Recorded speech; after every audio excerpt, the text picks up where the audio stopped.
Well, this is live. I'm ever so sorry if you went to the previous live stream that we scheduled.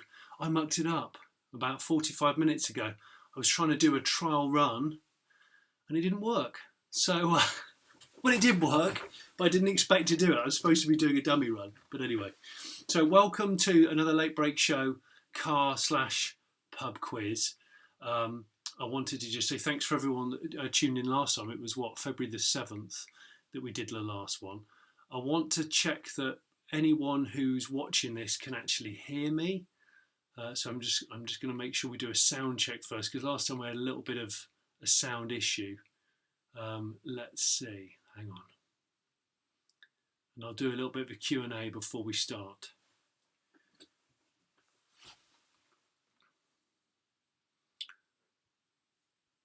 We're definitely live, which is good, isn't it? I tell you what, the internet has a right old hammering round here. I know that much. So here we go. Oh, we've got some people. Patrick Harris, Spoltz, Peter Ferret. Good, thank you, Peter. I sound good. Good. I'm just if you're tuning in now and just making sure you can hear me. I've got a better microphone apparently, so let's just see if that is working. Could be louder. I had it on full maximum loudness last time, so I don't quite know. Don't know whether I can make it any louder or not. We'll see. Do you like my really professional background? Everyone's going louder, please. Problem is, I'm not sure I can make it louder. Have I got my Sniff Petrol rag ready? I haven't. No, I haven't. Hang on. Danny, I was expecting you to come in that way. That's why there's all that space over there. Okay, right. So, hope you guys are having a happy Easter. I should have said that right at the top of the thing, shouldn't I? Happy Easter, everybody. Hope you've had some time off. And I'm going to be... Apparently this needs to be louder. I don't know if I can make it louder. How do I make it louder? Nicky louder. I've got a standalone mic. Hang on. Let me do... Is it maximum? Is that better? I don't know. Is that better?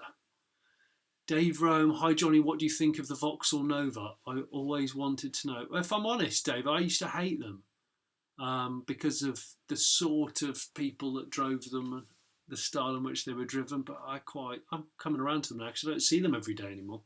I suppose when you don't see them so much, it's like... Hi Johnny, any more EV reviews coming up? Yeah, loads is the short answer. But as usual with the Late Break Show, we try and get the balance, really. Try and do sort of 50% EV with 50% piston. That's sort of what we try and do. Volume is fine, people say. Lav microphone. I'm going to try and go a little bit closer. I've got a mic here and a mic there. And from what I can tell, the mics are both working, so I just don't know. Yeah, this is an expensive studio, look. It's just a cloth, a wood grain cloth. There's a couple of 100 people in the other chat. I was there. Oh, damn. Yeah, I was worried that was going to happen. I'm really sorry. It's my fault, like I said before.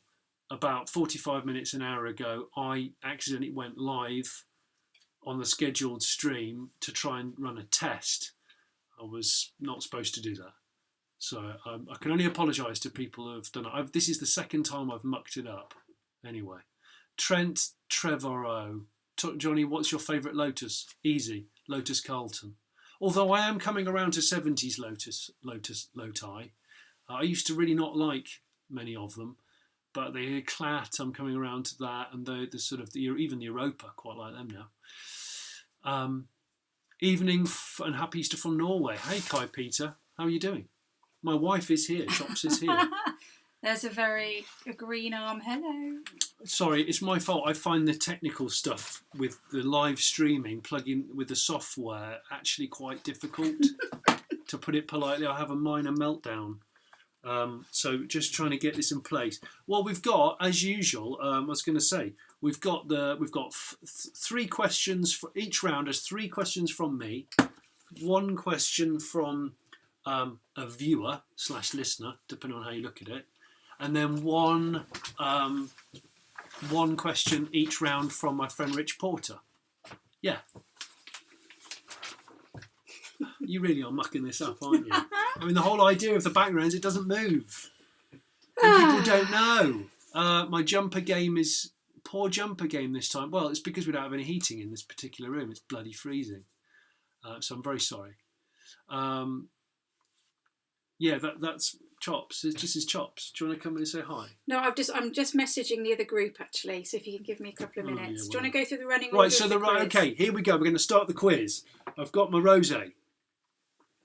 I've got some Turkish lager. And I'm not afraid to use either of them. I've not had dinner because it's my own fault. I had a lovely dinner cooked for me and I haven't eaten it yet because I mucked this up and was trying to have a technical thing. Oh, Johnny, I've got an Evora and a Clio V6. That's really cool, actually. I remember going on the Evora launch and it was amazing. The car really blew me away. So you could import anything from Japan. What would it be? God, what would that be? Well, I mean, I have sort of imported some stuff, but Toyota Century or a Nissan President would be up there. Am I living in a tent, Andrew? Sort of. This is a backdrop, as you can clearly see, because of the crease marks. Rover P6 estate. Come on, Johnny, you know you want one. I do want one, you know I do. The Astora, aka the Rover Sex Tourer.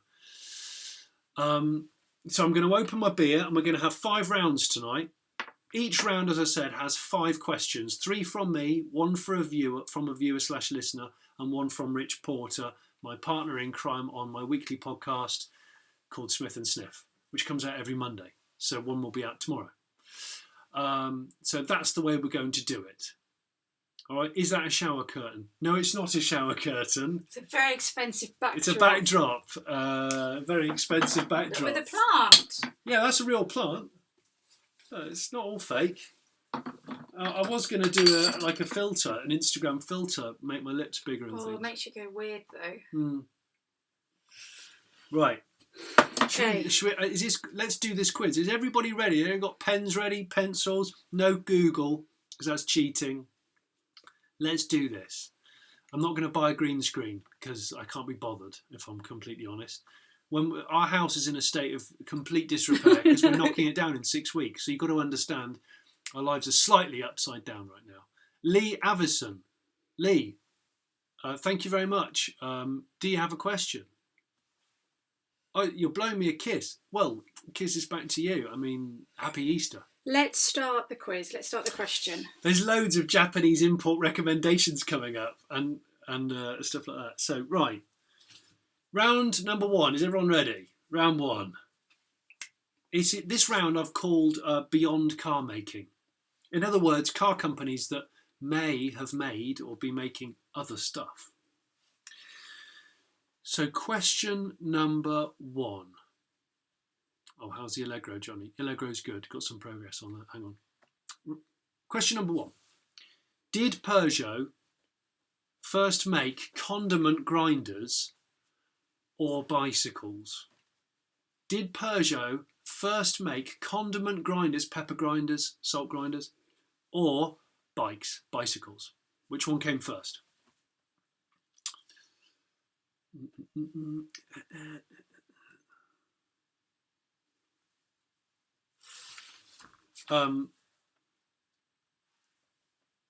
Question number 2. Honda makes probably more products than any other automotive company.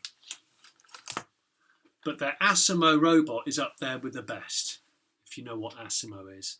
What does Asimo stand for? I love the Asimo robot, but what does Asimo stand for? That's the Honda robot. Okay. Everyone's putting all of their answers in the chat. Oh my gosh. I love that. Did Peugeot make 405s before grinders and bicycles? Well, the Peugeot car company started in 1905. I'm pretty sure the Peugeot 405 came after that. Yes. I think you didn't do another one for that, so... I did. Okay. Now, I'm going to play a question from a viewer. Fresh and minty. / listener. Okay. We're going to play this question right next to somewhere in here so the microphone is nice and strong. Do you want me to do it? No, I will do it. It's fine. So what we've had is we've had Patreons or some followers of the channel actually kind of phone in a question for the quiz, and we've tried to put them in relevant categories. So this is the question for this round from a viewer. Called Fresh and Minty. Oh, hang on. I will start that again. The question is, why does the Hi, Fresh and Minty here. Let me go all the You've way got to up. understand that technology is definitely my number one. If I just turn up on a shoot and you tell me to talk about a car and drive it, I can do that. Setting all of the intricacies up, it wrecks my head. I can't tell you how stressed I've been, how much shouting I've done in the last hour and a bit. Okay. Right. Hi, Fresh and Minty here with my guest question for the pub quiz. The question is, why does the Mazda MX-30 have a cork-lined centre console? That's why does the Mazda MX-30 have a cork-lined centre console? Why does the Mazda MX-30 have a cork-lined centre console? Okay. That was question 3. Question number 4 appears to have disappeared from my piece of paper, which is really bloody handy on the first round. So I'm going to quickly scroll down and find what I wrote. I wrote something. You didn't, darling. I did. Did I not? No, but luckily you've got an extra bonus question later on, so just play Richard's question and you'll be fine. Well, that's just crap. Okay, so this is going off to a shambolic start. This is a question now, and at the last question of every round, I'm going to play one from my friend Richard Porter. So I'm going to play this to you now. I hope you'll be able to hear it. Here we go. Question 4. Hi Johnny, Richard here with a bonus question for you, and it's this. When it was launched, the Peugeot 405 was advertised in Britain using a song from which 80s movie? That's when it was launched in Britain, the Peugeot 405 was advertised using a song from which 80s movie? Right, that was the bonus question from Richard. Richard always does the last question in the round. Now that round was supposed to have 5 questions. It actually had 4 questions because... Oh, no, I know where it is. I know where that other question is. I've just remembered, it's here. Yeah, okay, hang on. Oh, gosh, sorry. Right, this is the last question in round number 1. Elon Musk's other company, apart from Tesla and SpaceX, is called the Boring Company. It raised over $10 million in 4 days by selling out of a handheld flame-throwing product. I'm not making this up. But what was the exact name of this frankly weird and dangerous device that genuinely did sell out in 4 days? So Elon Musk's other company, apart from Tesla and SpaceX, is called the Boring Company. Okay? It raised over $10 million in 4 days by selling out of a handheld flame-throwing product. But what was the exact name of this frankly weird and dangerous device? Right. So that's 5 questions in not quite the correct order that I was intending, but that's the first round. Do they want Fresh and Minty's question again? I feel like we should give him another go. Let's repeat Fresh and Minty's question. I've got it on here. I've got it. Right. Ready, in... Hi, Fresh and Minty here with my guest question for the pub quiz. The question is, why does the Mazda MX-30 have a cork-lined centre console? That's why does the Mazda MX-30 have a cork-lined centre console? So those are all your questions for round 1. 5 questions, 3 from me, 1 from a viewer / listener. and one from my friend Richard Porter. Okay, I can see some of the answers coming in already. It's really good. Well, So by the you way, can answer welcome some- everybody. I know it's slightly ropey beginning. I'm not going to lie to this live car/pub quiz. I hope everyone's got a drink. I'm starting off with sort of my starter is a Turkish lager, and then I'm going to go straight on to the remains of some rosé because I'm a classy guy. All right, and So do you want to answer some questions then? Should we answer some questions? P4CKS. This is honestly unreal. Do you know what? It's real, and that's possibly why this is so bad. But anyway, so okay. Okay. We're going to do some Q&As, and then we're going to go on to round 2. Then we'll do some Q&As, go on to round 3. Then we'll do some Q&As, and then go on to round 4. Is it 4 rounds? 5. Or 5 rounds. Then we'll do some more. And then we're People have got to put up with this for bloody ages. Well, last time it seemed to go all right, so I'm hoping that people will know that I kind of ruined this by the scheduled proper transmission. In fairness, I came early. Today's been a very difficult day because we've obviously been getting 2 videos out in succession. Yeah, we have got 2 videos out in the last 24 Just hours. give lots of disclaimers. I want to say a big thank you actually to all the people that already subscribed to the YouTube channel, and also all the freelance people that work with me. They are so patient. Thank you, Mark. Thank you, Matty. Thank you, James. Thank you, Michael. Lots of you, Bryn. And a big thank you to Mrs. Smith, aka Chops, who will not be seen on camera if she can help it. She's just there. And, nobody wants to see me. Well, it's just the way it is. So thank you, all of you guys. It's really, really lovely of you. Okay, how drunk will you be by round 5, Andrew Hill? Andrew, I think I'm going to say 7 out of 10. And is that a wood effect curtain? Said Matt James. Yes, it blimmin' is. I don't even know. Backdrop. It's not. It's a backdrop, not a curtain. Professional backdrop. Where did it come from? Don't even know. Well, probably eBay.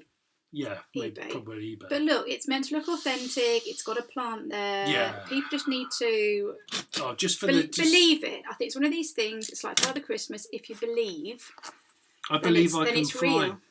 Just you can't see it out of shot. That I've got a few things on my desk. I've got a Matra Rancho corgi toy, which I found under a church pew at our local church service. I've got a couple of choice Hot Wheels, the ones that I think look particularly attractive. That's the Evil Twin, purple chop top lead sled. I've got a Microlino. Oh yeah, still haven't driven one of these, but I got a toy one from the Geneva Motor Show a few years back. Can we answer some questions now? Yeah, Johnny, you have a car obsession, but what is Chops' obsession/hobby?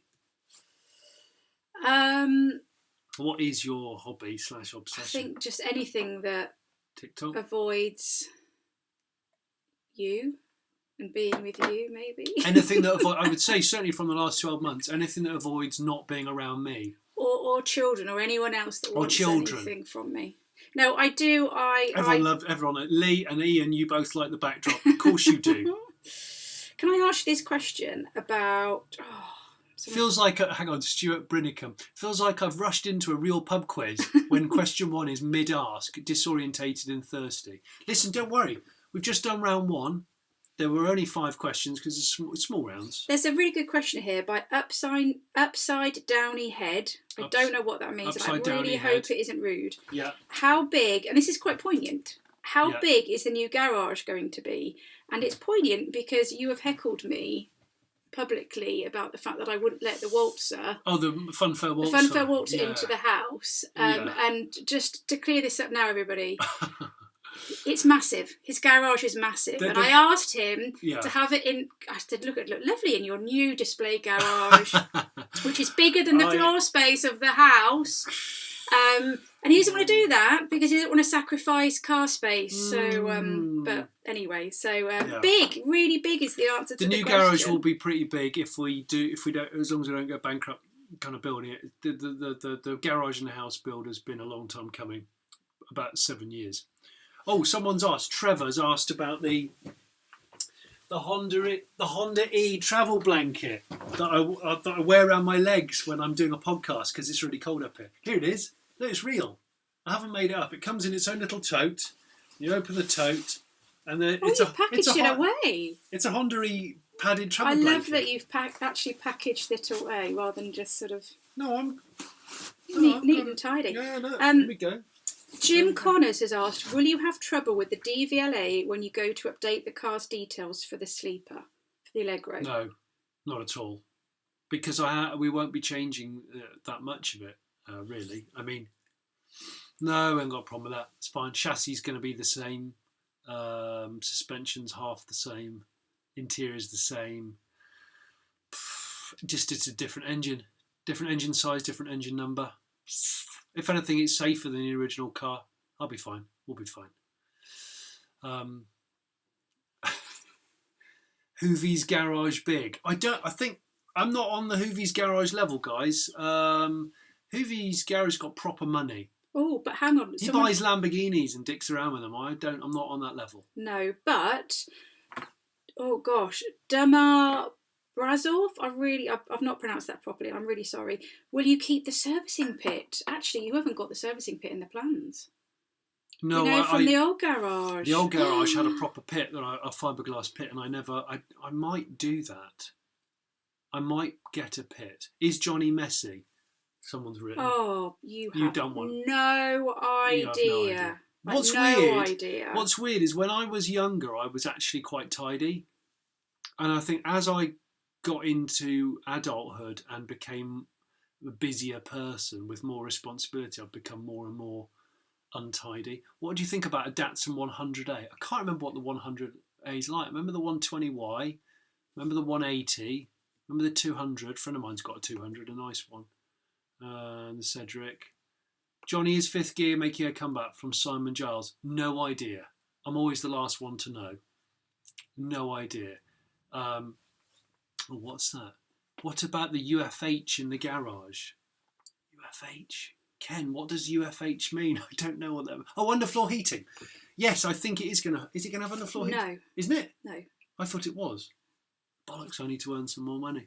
Will you be getting the ID buzzing when it's released to sit along your Beetle from Fletch? Fletch, the ID Buzz is the Volkswagen electric car I'm waiting for. I fear that it's going to be very expensive, but if it's as good as they say it is and as close to the concept as they say, then I'm in. I'm excited. I'm in. Oh, Stephanie Paul, good, a very important question. Oh, will it be a hanger? Well, you know, the floor space of the Late Break Show garage my garage is going to be quite big, but it will have my office in it. So I'm sort of going to be sitting at a small desk, just looking at at my own cars. I know probably not doing much work because of it. I know it sounds really kind of self-congratulatory or something, but remember, this is not going to be a room full of supercars. This is not like a glamorous car cave. It'll be quite down-to-earth car cave. So, okay, should we do round 2? Yeah, round 2, everyone. I feel like the V Grump. I am a lot though. Yeah, you probably were yesterday. No, I haven't even got any shoes on. We need Richard Porter. He would be more professional than you. That is true. Yeah, because actually Porter prepares better than I do. I try and prepare, and then I don't prepare enough. Oh no, you've frozen. Would you go abroad for a... I'm going to go and kick the kids off the internet. Yeah, did you not give them a stern talking to? No. Oh, well, Chops is just going to kick the children off the internet just to make sure that we... Am I back? Yes. Okay. Is YouTube or real TV... hang on. Is you harder or more rewarding? From Lewis Sundell. Lewis, is YouTube or real TV, which one is harder? I would say YouTube is harder, but YouTube is more rewarding. The reason for that is because... I'd say the reason for that is because YouTube allows all of your own destiny. That's why. And TV, unless you own the IP, the intellectual property, and you own your own show, as it were, you're a bit of a puppet in some ways. And although I enjoy doing TV, don't get me wrong, I've enjoyed an awful lot of TV. It's pretty cool to do YouTube and just kind of explore the things you've always wanted to do. Hi Johnny, Daz from Leicester. How are you doing? Hi Daz from Leicester. I'm all right, thank you. Yeah, seem to. Are they off their devices? Yes, hopefully. Right, I think. Okay, right. Okay, so, round 2. This is hilariously shambolic. Ross Falcon, you're absolutely true. I was going to say. I also quite like your name. You sound like a private investigator. Well, that does. Yeah. Okay. Are you going to review the Skoda Enyaq anytime soon? I am, but I can't tell you when. But it's very soon. Buddy, ask the questions. Come on. Okay, round 2. We're starting. This is it. I'm not bollocking on anymore. Same car, different name. The Chrysler Horizon was supposed to be Chrysler Europe's first world car. We knew it in the UK as the Talbot Horizon. What name was it badged as in the USA? It was the Plymouth Horizon, or it was the Dodge what? I'll say that again. The Chrysler Horizon was supposed to be Chrysler Europe's first world car. We knew it as the Talbot Horizon here in Britain, but what name was it badged as in the USA? It was the Plymouth Horizon or the Dodge what? I actually saw one of these in LA when I was working out there some 5 years ago. I didn't even know it was more than 5 years ago. I didn't even know they made them over there. Okay.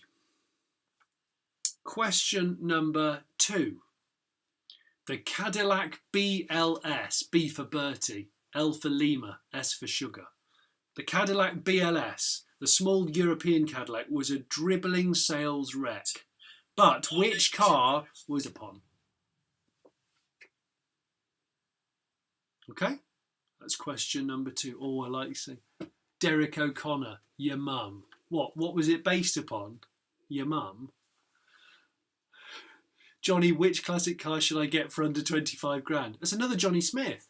Must be usable and amazing. Thinking 105 Coupe, Lotus Esprit, another Porsche 996 or a 997 or something American. Well, when you say must be usable, I mean, it depends. I would be scared of a Lotus, if I'm honest. I'd go early 997. Question, you right? Yeah, I'm just wanting to know if you're actually going to do the question. Well, you kept playing something. You distracted me. Question number 3. I like this question. Okay. The Honda Crossroad sold from 1993 to the Japanese market in the early birth of SUVs, but it was blatantly rebadged. But what was it blatantly rebadged? So here's a clue. Honda had a manufacturing relationship with these people throughout the 80s and the 90s. So the Honda Crossroad sold from 1993 to the Japanese market in the early birth of the SUV, but it was a blatantly rebadged what? What was the Honda Crossroad? If you see a picture of it, it's hilariously obvious, but don't cheat and use Google unless you're not taking this quiz seriously, in which case you can do what the hell you want. Can't you?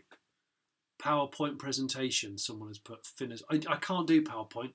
Chops has arranged one for me to do last pub quiz, and I just couldn't work it out. I couldn't work out how to put it on the screen at the same time as me, and it's just bloody difficult.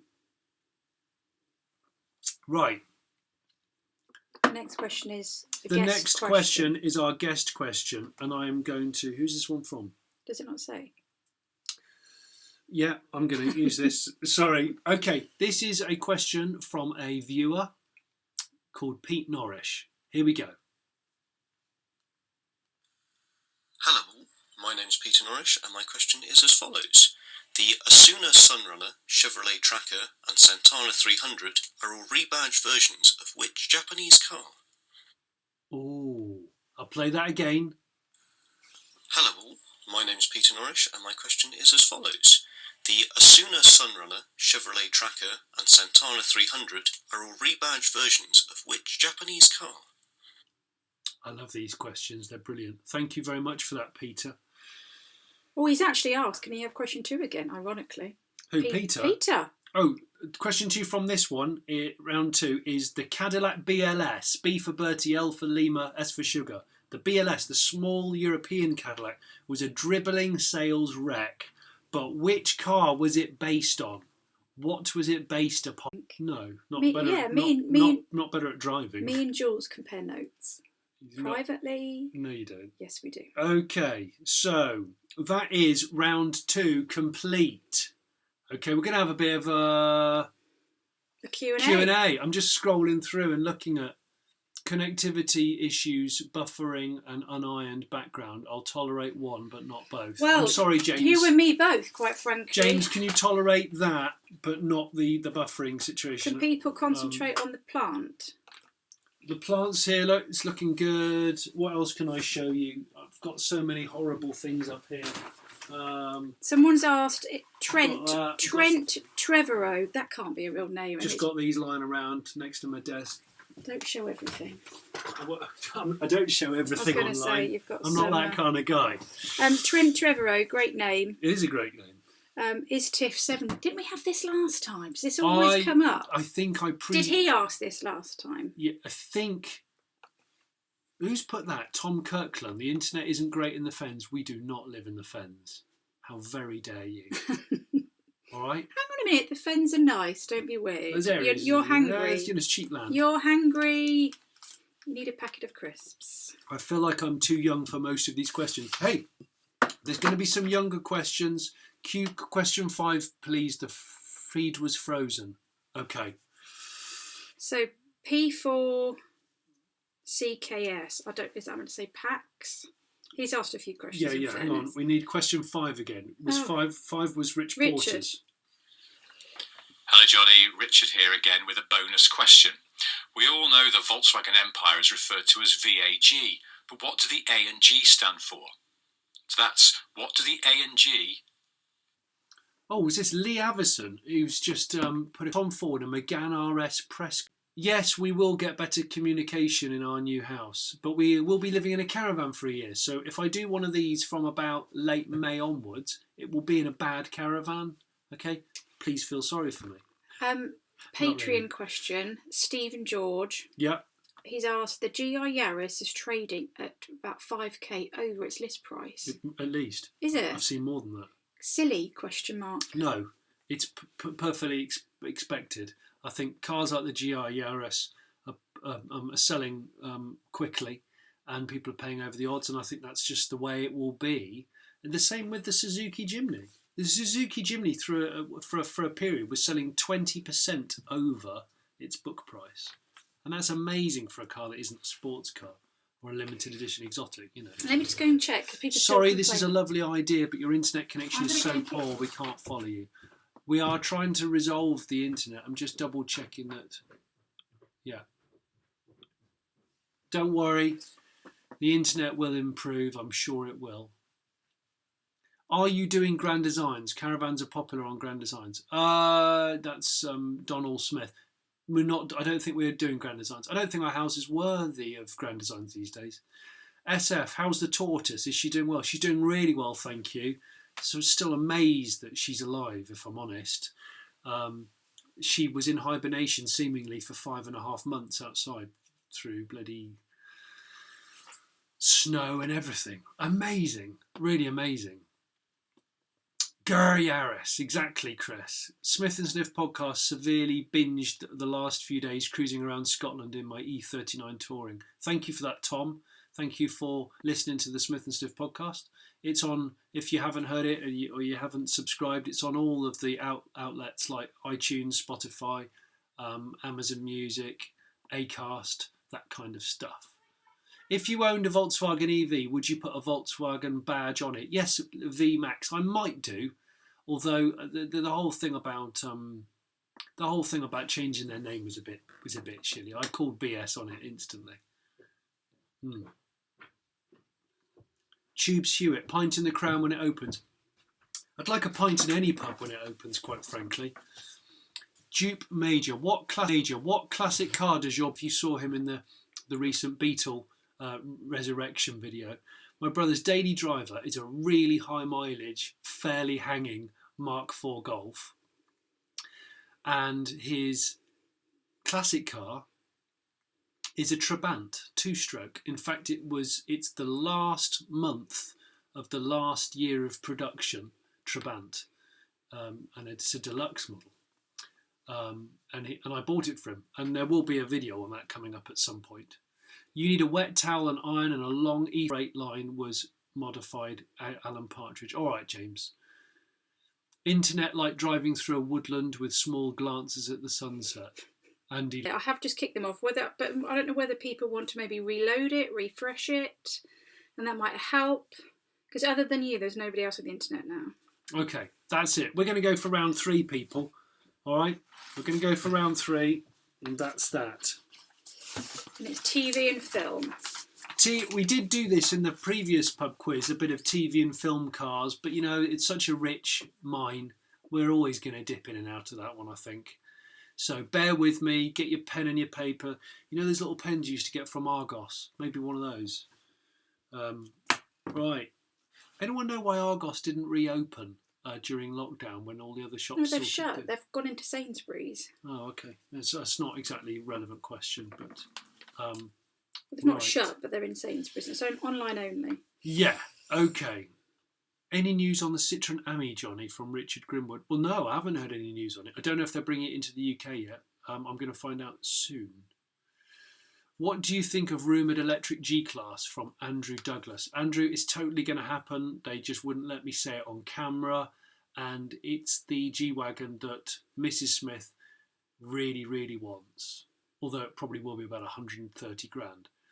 Ken Haylock, this is my bid for you to do a video series documenting your garage build. Ken, a few people have asked whether we're going to document the building of the dream garage, as it were, and the new house. I think we will. It's just that we haven't planned how we're going to do it yet. So it will be. We will probably do it. We'll probably document it throughout and then put it out when it's largely done. I think that's probably the way. Otherwise, we'll just... Stephen Callow, hi from the Isle of Man. Your internet has been very bleak tonight. Was better last time. By the way, you're not going to get drunk at this rate. I'm trying, actually. I've got some rosé that I'm going to bring in. Mm-hmm. Right. Do you want me to ask some questions so that you can actually drink? No. Round number 3. TV and film cars. Off we go. This 1985 film contains some barrel-scraping car chase continuity. But what inappropriate car does Arnold Schwarzenegger rip the driving seat out of and commandeer from the airport in the film Commando? I'll say that again. This 1980 film... Oh, Lee Avison, I missed your answer, Johnny. Connection issues. Megane press car. Yes, I do remember the RS. I absolutely love that car. I thought it was fantastic. Lee, I'm shocked that that's nearly 10 years ago. That's very scary. Thank you ever so much. So question number 1, repeating on this round 3. This 1985 film contains some barrel-scraping car chase continuity, but what inappropriate car does Arnold Schwarzenegger rip the driving seat out of and commandeer from the airport in the movie Commando? Commandeer and commando, very similar words. Okay. Okay. Gosh, lots of people. Mike Foley, Pacer. Connection much better. Good, the kids have got off the internet. Bless the kids. We haven't given them much time in the last 3 days. Gonna have to take it up to them. The Breaking Beam House Build Project. Good name, Andy. Yeah, we'll see about that. I will 100% be documenting the build of my garage because it's probably the only garage I'm ever going to custom make again in my life. I custom made one and then moved out a year later. Source story.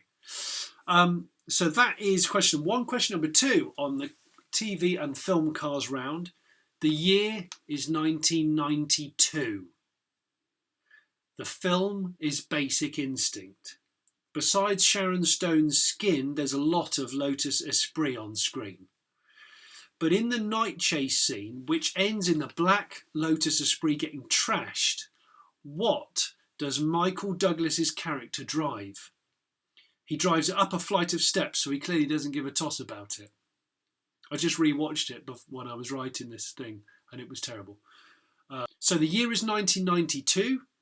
The film is Basic Instinct, and besides Sharon Stone's skin, there's a lot of Lotus Esprit on screen. But the night car chase scene, which ends in the black Esprit getting trashed, what does Michael Douglas's character drive? He drives it up a flight of steps, so he obviously doesn't care about it. Okay.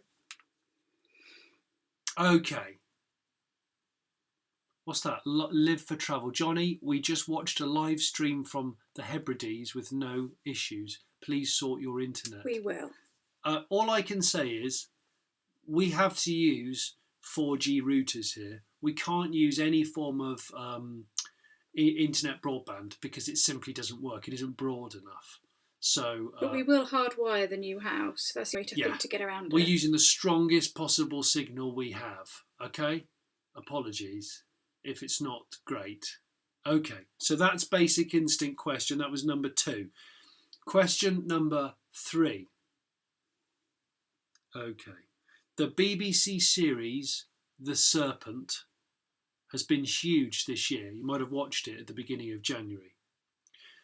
Set in the mid-1970s in Thailand with Jenna Coleman as one of the actresses, and based on a true story about a French murdering gem dealer. But what does the lead character Charles Subraj drive? What does the lead character drive?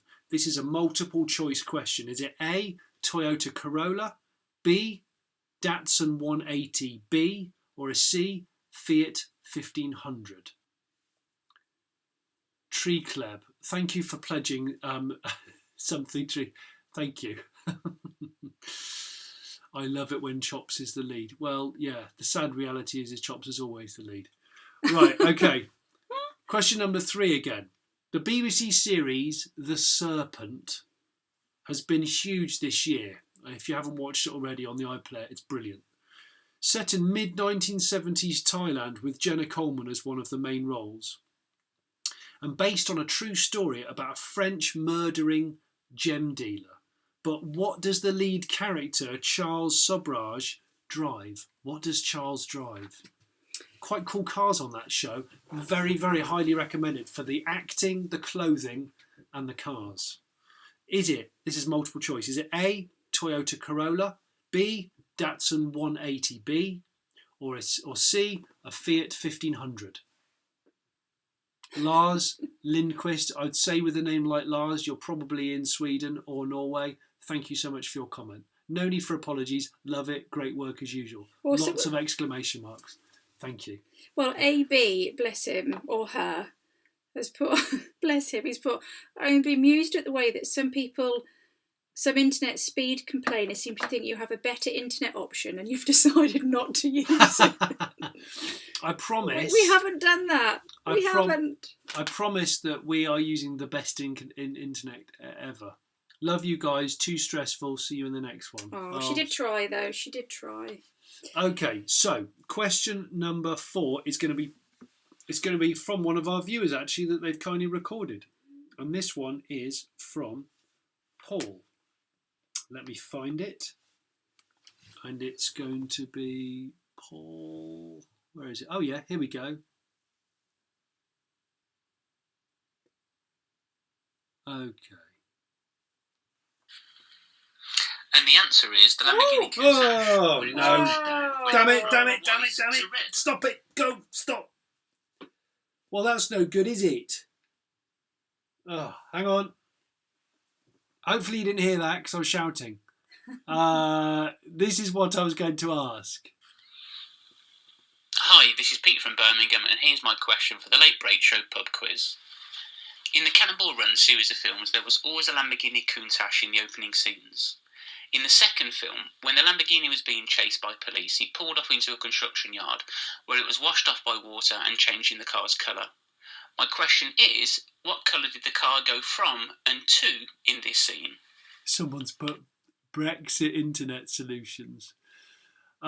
So there we go. I'll play that again. That is the 4th question from the TV and film cars round. Here we go again. Hi, this is Pete from Birmingham, and here's my question for the Late Break Show pub quiz. In the Cannonball Run series of films, there was always a Lamborghini Countach in the opening scenes. In the second film, when the Lamborghini was being chased by police, it pulled off into a construction yard, where it was washed off by water and changing the car's colour. My question is, what colour did the car go from and to in this scene? Thank you very much for that, Pete Honour. That's really nice. I offered my Patreons the chance to ask questions before other people, but we've got a combination. We've got some really good questions, actually. So that was question 4, and now we're on to the 5th and final question for this round, round 3. And this will be the bonus question from Richard Porter from Smith and Sniff and off of Grand Tour. Hello, it's Richard again with a bonus question. What was the name of the 1982 run-out model that marked the end of Ford Cortina production in Britain?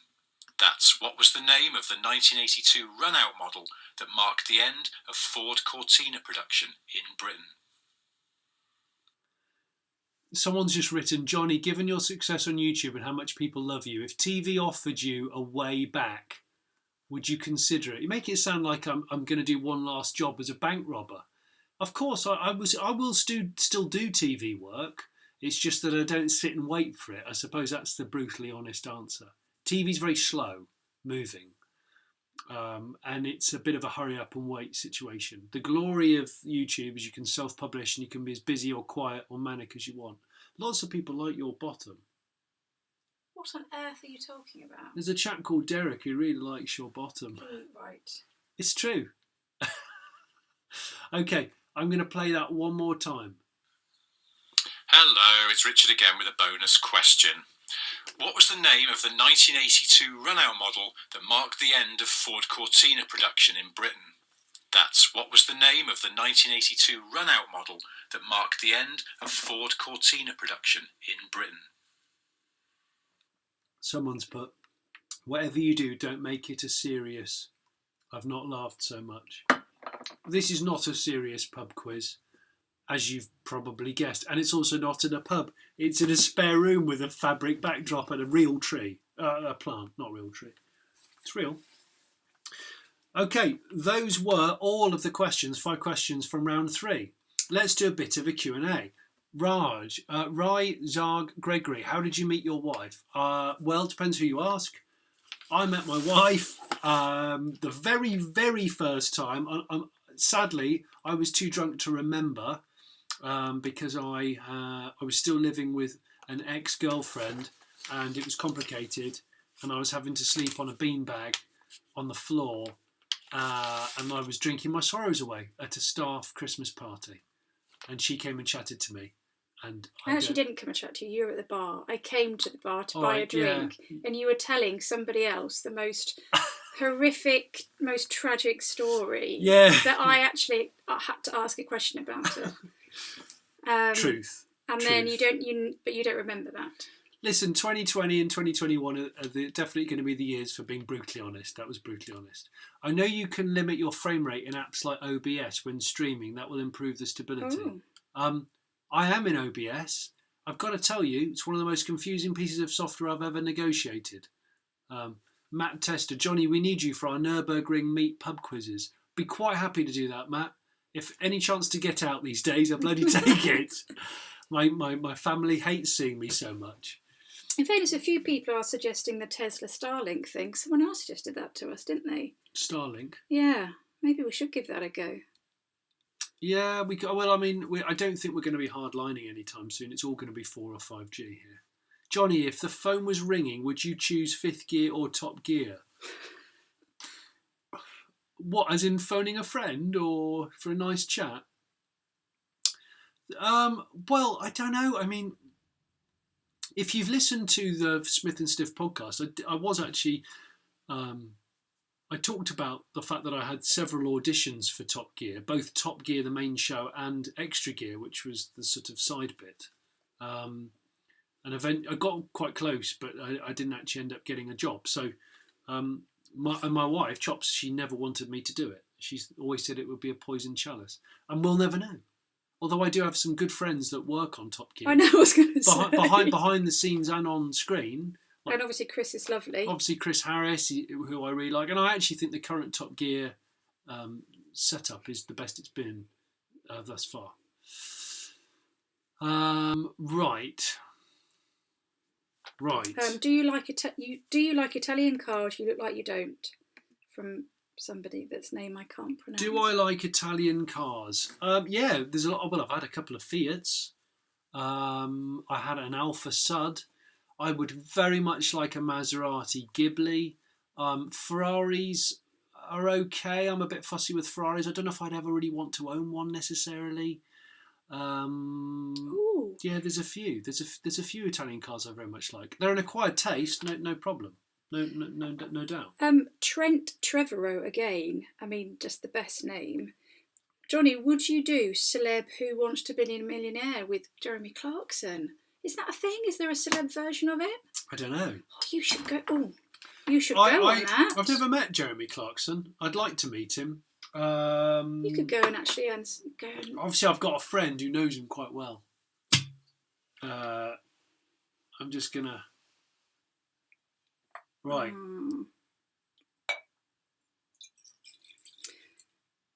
I'm going to drink some wine, and then we're going to do a couple more Q&As, and we're going to go into round four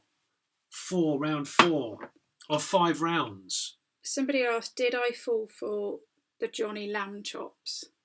You did actually have quite big sideburns when we got to... Or not, did you? Sideburns when we first got together.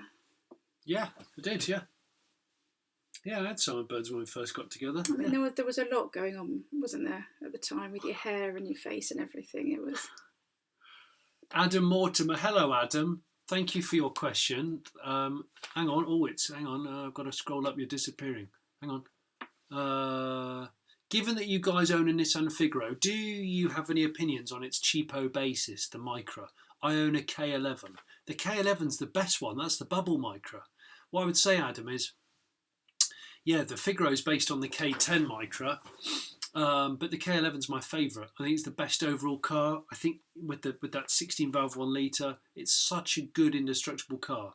And in fact, when I interviewed Chris Harris earlier last year and asked him what car, if you had to only own one car and you were on the breadline, really kind of, struggling, what would you own? And he said a Mark 1 Ford Focus for 500 quid, and I'd spend a couple £100 on the suspension. But I would buy a Micra. I'd buy a K11 Micra. I think they're a brilliant car. Peak Micra. Ronald Heek has asked, is your wife teetotal? I mean... Is my wife given the teetotal? fact that who I'm married to, I think... No, my wife is not teetotal. The answer to that question. Who's that? D. Plato. Are you close to Shropshire? No, but my Allegro is. My Allegro is in Shropshire being built by Midland Performance and Retro, who are based in Bridge North. Okay. There's loads of questions, guys. Thank you so much for... Here we go. Bentley Continental is a cheap V12. It is, but they... Ross Falcon, your hair was a bit Craig David for a while. How dare you? The wine is out. It is out. The wine is out. Oh God, there's so many. Oh, Johnny, if you had the chance, would you add the Sweeney Granada to your garage? Tria Kleb. Very interesting question. I have talked for several years to the guy who owns it, and I've been trying to feature it for some time. He's quite an elusive gentleman. Yes is the short answer. I would pay, if I could afford it, if I had that kind of money, I would pay handsomely for the original Sweeney Ford Granada Consul GT. I think it's amazing. I don't know how much it would be worth, but it's sort of like a UK Bullet Mustang kind of thing. Daniel Westall, how's the eco house planning coming on? It's all planned, but we're going to start in May, and hopefully it won't go wrong. Matt Tester, I'd like a Fiat X19 classic equivalent to the Smart Roadster I had for a couple of years. Yeah, Fiat X19. I used to have a Matchbox model. I love them, and yet, but yeah, I'd really like a Smart Roadster coupe. And our daughter actually, it's her favourite car, the Smart. until she found out that there was such a thing as a smart roadster, and now that's her favourite car. So any encouragement to buy a smart roadster, I will. A friend of mine, in fact, has got a Brabus one that I've got my eye on. Chris Payne, who is also a patron, has asked your thoughts on Extreme E. And in fairness, a few people have asked that. The new Extreme E series that's kicking off. I'm really interested in the Extreme. We were having a chat this morning over breakfast, I think, about Extreme E. I'm quite interested in Extreme E. I like the fact that it's not gender specific. I like the fact that the format of transporting everyone around on some sort of cruise ship with all of the stuff on, rather than flying everything, and that's it's a good concept. I think they've made it fresh, and off-road racing is always interesting. As you saw from this weekend, it's the first weekend of racing. There's been 3 crashes I've seen, and one of them that was good. Hi Joe Chan, hello. Please may you do a piece on the Volvo 340. I had a Volvo 340. It was abandoned at the local railway station, and I claimed it and kept it. And it was actually a really good car. How did you claim it? Come on, we were married. Were we? That red Volvo I used to have. I got it free from the railway station. Yeah, it's true. And it was like really low mileage. It was in good condition. Vinny Broadley, I own an EV, but I'm selling it to buy a diesel Land Cruiser. Am I taking a human step backwards? Well, it's interesting, Vinny. I don't know why. I mean, I suppose it depends on your scenario and what you're using your car for. I'm not against it as such, but it's a bit odd. Hang on. What was that? Do you have enough time to review all the cars that interest you by shouting George? No, is the obvious one. No. Doesn't John Coleshaw own a brown Mark 1 Granada that belonged to Practical Classics? Neil O'Rapsey. He does own several Granadas and several Cortinas. I don't know if Practical Classics owned it, though. Question for everyone from Luke. Do you think second-hand car prices will improve once COVID has disappeared? I'm struggling to find anything that isn't overpriced. Yes. I want my Volvo 340 back.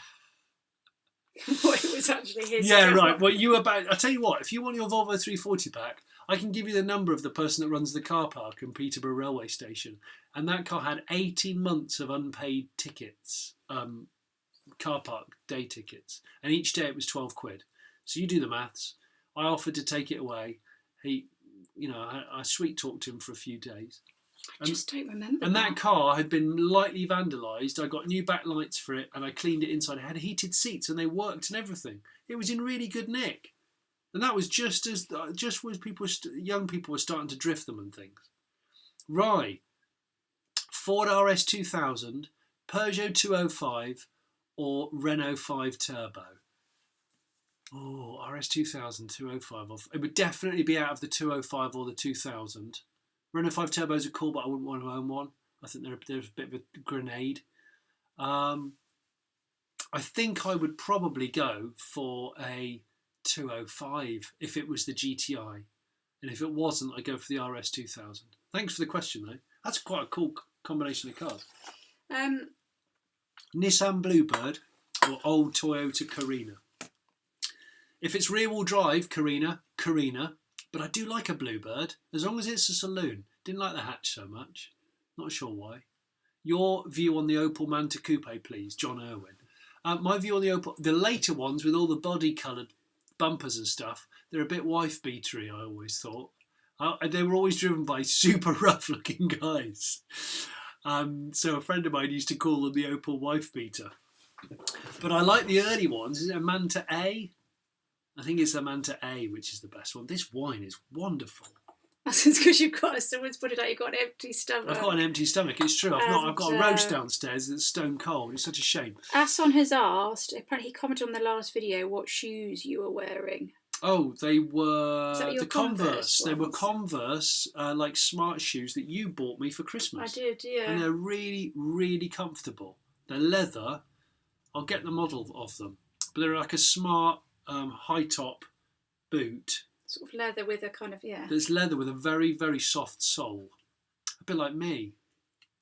Anyway, Johnny, are you still taking the wife to the Model Railway Museum in Germany? I'm not taking my wife there. I was going to take nice. Rich Porter there. in Hamburg. Priorities. It's in Hamburg. Do you want to go to a model? It's the biggest model village. village. Ask me now. You obviously already asked Rich. Biggest model village in the world, in Hamburg. Well, no, I don't want to go now. Well, screw you, San Diego. Right. Can you actually ask some quiz questions? Yeah. Your thoughts on a 944 Turbo as a first foray for a first fun car? Well, 944 is an incredible car to drive, actually. I really was shocked at how good a 944 was to drive because of the rear gearbox and the balance. They were incredible. Aluminium suspension and stuff. Right, on with the quiz. Round 4. We've been dilly-dallying around, but, this was never supposed to be serious. John Jones, yes, I do really know Colin Furze. We used to live about, just across the road from him kind of thing. And I do know him quite well. He's a lovely bloke. This round is called Car Share. Car share. In other words, sharing parts. Parts component sharing. See, yeah? Question number 1. I don't know why I'm doing the hands because it's not difficult to follow.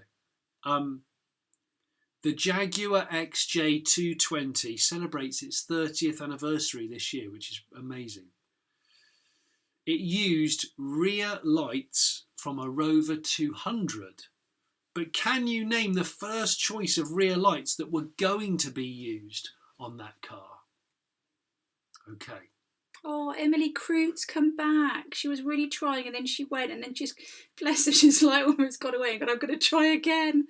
Thank you, Emily. Thank you, Emily. I will go slower with the questions. I will. I mean, to be honest, I'm quite a slow person, much to the actual anger of my wife. Do you know what? A few people have said you've heckled me a lot tonight. It's been a tense few days. You've made me a really nice. She's made me a lovely roast downstairs. I bought you a really nice backdrop. Yeah, Chops bought the backdrop. I bought you a nice backdrop. Yeah. Okay. Right. So, I love these. So the question I'm going to repeat for question number 1 again. This is for car component sharing round. Car share, not Peter Kay. Show. It's not that good. Question number 1. The Jaguar XJ220 celebrates its 30th anniversary this year. It used the rear lights from a Rover 200, but can you name what the first choice of rear light units were going to be? Lee Avison, are you looking forward to the new Renault 5 electric car, Johnny? Concept. Damn right I am. If they make it anything like what it was in the concept, it's going to be stunning. Renault are doing some good designs right now. Someone's written, was it a free pie and chips garage XJ40 question mark? I've had 2 XJ40s. Do you remember my Jag? Cat Daddy? Yes. Brilliant car. Slightly we seedy. weren't together. We weren't together back then. Possibly never would have been. But cool car. Nice backdrop equals shower curtain. Lol. Coffee guy. In 66. Fairness, it is one of those. I'm in the shower. I always fully clothe myself. There's a load of like TikTok-y type things on it. They kind of go, what I thought I was getting and what actually arrived. And in fairness, that curtain is a bit like that. But we've gone with it anyway. Question 2. The 2008 Rinspeed Scuba was an aquatic, concept-y type car that possibly nobody ever bought. Rinspeed are quite strange. But what was it blatantly based upon? The 2008 Rinspeed Scuba was an aquatic car that possibly nobody ever bought. But what was it blatantly based upon? My word, hang on a minute. I know. Is it PAX or P4 CKS? So thank you for your pledge. It's extremely kind. I mean, you've been throwing me some questions, but that's actually cool. Steve Finch. Johnny, have you ever been to Run to the Sun? I went to the first Run to the Sun. I went to my first Run to the Sun in 1996, 2 months after I passed my driving test. No, 1 month after I passed my driving test. I remember it well. Our tent blew away and my friend was weeing into pot noodle pots all night next to me. Memorable. So I loved Run to the Sun very much. It was so important back then. In fact, I went to it up until about 2003. Trent again. Oh no, it's not Trent. Ignore me. Are you still trying to give away your XJ40 steering wheel? Do you know what? I did find it. I thought I'd already given it away. I thought but I have you found had. it. No, it's in the shed. I found it. So someone won it and you never gave it to them? I can't remember. Oh, shit. Oh, I can't remember. Now that you've driven a Spiker, will you drive a Donkervort anytime soon? I'd love to. I'd love to. You know when we plan to do like the quiz questions and then the Q&A? Oh, yeah, we're doing a quiz. Shit. Okay, so thank you very much, Pax. I will have an FS on you. It's very kind of you. What question are you even on? FFPS so low, I thought I was looking at a thumbnail for 10 minutes. I think that's, yeah. This is question 3. I have to name check Jimstagramming _ for this, as it inspired this question. Was that, oh, okay, yeah. As the Trabant was nearing its death, what make and model car donated its engine to replace the original 2-stroke communist motor? And I believe Wartburg used the same engine as well. So I've got to name check a chap called Jimstagramming _ as this one did it. He inspired me on this one.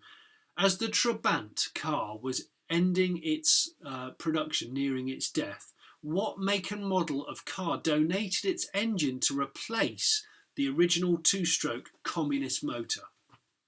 Wartburg did the same, I believe. I think people need the second question again as well. Oh, okay. The second question, again. You probably didn't even ask people it. are putting answers. People are putting correct answers up already. It's great. I don't even know if you asked the second one. This part of the video is sponsored by beaded seat covers with 10% off. It's not even that good. Question 2, repeat. The 2008 Rinspeed Scuba was an aquatic car that possibly nobody ever really bought. But what was the car blatantly based on? It used a car as its base. What was that car? Quickly 3 again then, just so you're in there. Quality gear, this. What's it called? Fleurs de Prairie Luberon. Quality gear. But not sponsored by or not sponsored. No sponsorship of booze here. Question number 3. I'm just going to repeat that before we go into one played by guest. I have to name check Jimstagramming _ in this one as it inspired me. That's not part of the question. As the Trabant was nearing its death, what make and model of car donated its engine to replace the original 2-stroke communist engine in that car? And I believe the Wartburgs used the same engine as well. So what normal engine replaced the 2-stroke towards the end of the life of the Trabant? Question 4. Question number 4. I'm going to play it. It's a guest. And this chap's called Charlie Steele. He asked a question earlier, actually. Yeah, do you know what? It's a cool name. I wish my name was Charlie There's Steele. some good names going on tonight. Right, Charlie, far away. Hello, Late Break Show Quiz. My name's Charlie, I'm from Sheffield, and my question is, the Lynx Aventa, the shooting brake variant of the Jaguar XJS, used the rear hatch from which Citroen model? That's a quality question. I'm going to repeat it. Here we go. Hello, Late Break Show Quiz. My name's Charlie, I'm from Sheffield, and my question is, the Lynx Aventa, the shooting brake variant of the Jaguar XJS, used the rear hatch from which Citroen model? Emily Crute, thank you for sticking with this quiz. You've put, by the way, this is the most crazy quiz ever. Do you know what? It probably isn't. There's probably crazier quizzes that have happened in history. Probably crazier and better run ones. But such is the way with me is I'm actually quite shit at technical stuff, it seems. So, yeah, I've just got to try. So that was a question from, what was his name again? Charlie Steele. About the Lynx Aventa, which was the shooting brake version of the Jag XJS. Very cool car. It's on my list to own one at some point. I'd love to own one. as well as a Rover S-Tourer. I think I just like cool estates that are a bit quirky. He'd almost got like a radio DJ voice, There hadn't was he? a Like bit a of a late night love with Charlie Steele. Oh, Late Night Love with Charlie Steele. Steele with an E, by the way. Yeah. Yeah. This is the final question in this particular round, and then I will answer some more questions like the one from you, Jack Upton. Okay. Round 4, bonus question from Rich Porter. Hello, Richard again with a bonus question. In which country is the current Ford GT made? That's in which country is the current Ford GT made? Okay. Should I play that again, or? Well, he kind of repeated it. But Or did he? Okay. Yeah. Hello, Richard again with a bonus question. In which country is the current Ford GT made? That's in which country is the current Ford GT made? Can I just say thanks to everyone that's sticking with us if we are a bit dodgy with our... I think people know that we're dodgy at the start. No, I mean, dodgy with the connection. I mean, we're dodgy anyway, but I mean, dodgy connection. I think they know that this normally goes Smash the well. like button, kids. Yeah, can you smash the like button? I don't even know if you can do that. But anyway. So that is round 4, tied up. And I'm going to have a quick scroll through the... God, people are just throwing the answers straight onto the chat. Are you and Richard actually friends? True, me and Rich Porter are actual friends, and our wives are friends as well. I met Richard because someone else asked me this. Jack Upton, how did you meet Rich? How did you meet Richard Porter? I met Richard Porter at, I think, the Geneva Motor Show in a bar, so somewhere in Switzerland, and we got very, very drunk, and we were just talking absolute rubbish, and we kind of got introduced to one another because he works with a lot of people I already knew. I work with people he already knew, so it was just one of those things. And you know what? For years and years and years, we talked about working together in some way before we actually did.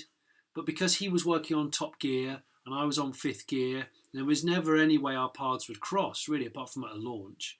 But we always said we would try something, do something. And that's when the idea for the Smith and Sniff videos came over. And now, consequently, a very much more successful podcast has been born out of COVID-19. Can I just say, you've actually put more effort into that description than how you met me, like 10 minutes ago.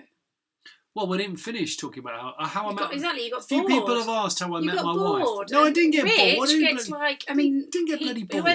Quite a few have said he's basically your work wife, Didn't and that get is bored. so true. Okay, so how I met you? So I. Oh no, it's boring. It's boring. We don't want to talk about it. No, well, we used to work together in magazine world in a publishing company called EMAP. I worked on Revs magazine and then Max Power and Car.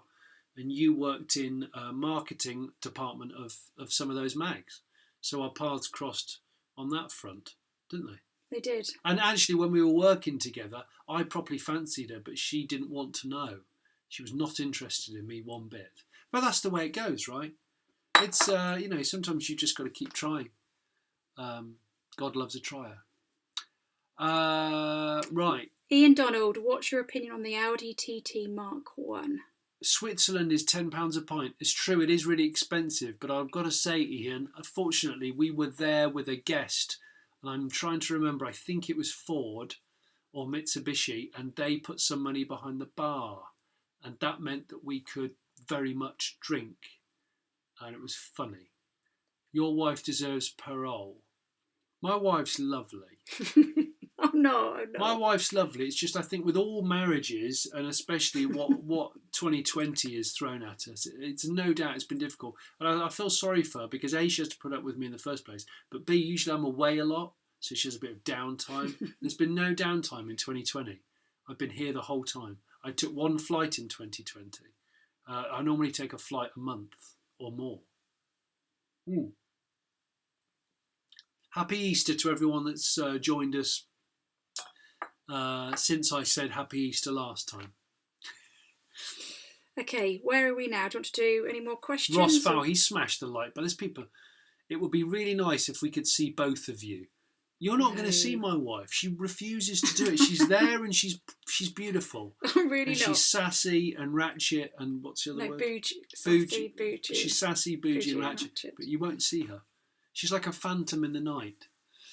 When are you looking to get that South African Granada soul of machine? Shh. You don't say about first rule of, buyers club. I've seen a few, Donny. People saying, "Oh, Johnny, are you still in the market for a da da da da da?" I'm always in the market for certain things, but the problem is, and this is totally true, I firmly believe this: right car, wrong time. Always is the case. The perfect car comes along at the wrong time, and right now, I've got to be honest, we're trying to get rid of stuff to move out of the house, knock it down, live in a caravan, blah blah blah. Ian Donald, what's your opinion of the Audi TT Mark 1? Stunning. I remember going to the motor show. Was it the Birmingham Motor Show when they released it? And I was blown away by that design of that car. First generation Audi TTs are stunning. 225 horsepower, first gen TT. Cheap but brilliant and a bona fide classic. Hi Johnny, are you going to the Retro Rides Weekender? And I should be taking my Escort or my Capri. That seems to be leaking oil from the head gasket a bit. Well, listen, CJ Hillman, I will really try and get there. I can't wait to go to a car show. I'd love to try and take my wife. Would you like to come to a car show? and we will camp or maybe a guest house, and we'll do it. We'll go in the taxi. Well, Goodwood's on, isn't it? That's always nice. Yeah, I think I will go to the Retro Rides weekend. It's a toss-up. Do I take my taxi, the JDM taxi, or do I take maybe the Dodge? I might take the Beetle. We'll see. Ken Haylock. How would your local planning department feel about you getting a prefab steel-framed industrial shed for a garage to maximise the bang for your buck? Well, Ken, really good thinking in terms of financial sense. We had thought about that, haven't we? We thought about that. We thought about welding two shipping containers together. But the reality is the way in which our house is going to be built. The garage is going to be on show.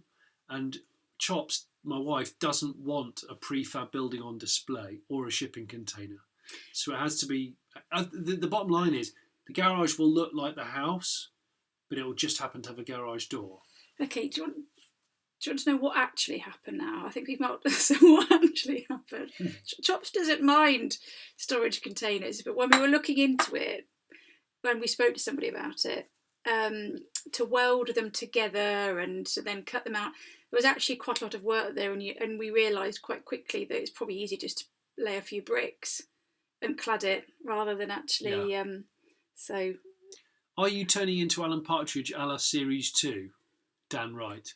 I'd love to turn into Alan Partridge. I mean, we don't, just so everybody knows, we don't live in Norfolk, all right? Adrian Walker, what do you mean, Derek, what happened to your hair? What do you mean, what happened to my hair? I went bald about 4 years ago and I sheared it all off. And my plan was, the month I shear my hair off, I was supposed to start doing steroids and go really big. You know, sort of Hunter from Gladiator spec. But I haven't got around to getting big yet. Unfortunately, I've sort of eaten food and then gyms shut and things have been a bit downhill since then. But I'm going to work on my fitness. But yeah, I've just cut my hair, that's it. I've got loads of hair here. I've got loads of hair and that distracts. That distracts. That's a distraction, and this is a distraction from this. It's just the way it is, man. My brother's got loads of hair. Loads. Oh, David Marden, who I'm guessing is from America, has asked, what do you call a garage sale in the UK? We don't really have them so much, do we? Go to Car Boots. Yeah, we have the British version of that is to just not invite people to your house because we don't like people coming to our house. Yeah. We take our stuff to a field and try and get people to buy it in a field. Yeah, we're in Britain. We don't welcome people round to our houses in Britain. We're a bit more private. Yeah. So what we tend to do is, like you say, we tend to say to people, you want to take stuff to a swap meet or an auto jumble or if it's general, a car boot sale. Yeah. I've got lots of stuff to sell, actually. I've got loads of car parts still for cars I don't own anymore. I need to get rid of that. Martin Stevenson, any chance of your brother starting a YouTube restoration channel? Believe me, Martin, I've tried to get my brother to do it. Well, I really have. We don't know. Echoes. I still remember when Johnny was the young, hip car journalist for Fifth Gear. That was 2006. That's how long ago that was. So what I was 27 and I got my gig on TV. Oh, yeah. P4CKS is actually going to bed now. You've not even finished the quiz. Well, we're going into the last round. Pax, you stay online. People stay online. I am now going to do round 5. I'm going to stop drinking. Right, let's do this. Round 5, general knowledge. I thought I'd just go nice and general. You ready? Pens at the ready, / tablets. God, why would you use an iPad instead of a notepad? Beats me. Bloody iPads, hate them. Okay. Which famous Ford model was launched in 1993, but whose death was announced a few weeks ago? This is a general knowledge round. This is general knowledge, not General Motors knowledge, just general knowledge. Which famous Ford model was launched in 93, but whose death was announced just a couple of weeks ago? Might have even been less than that.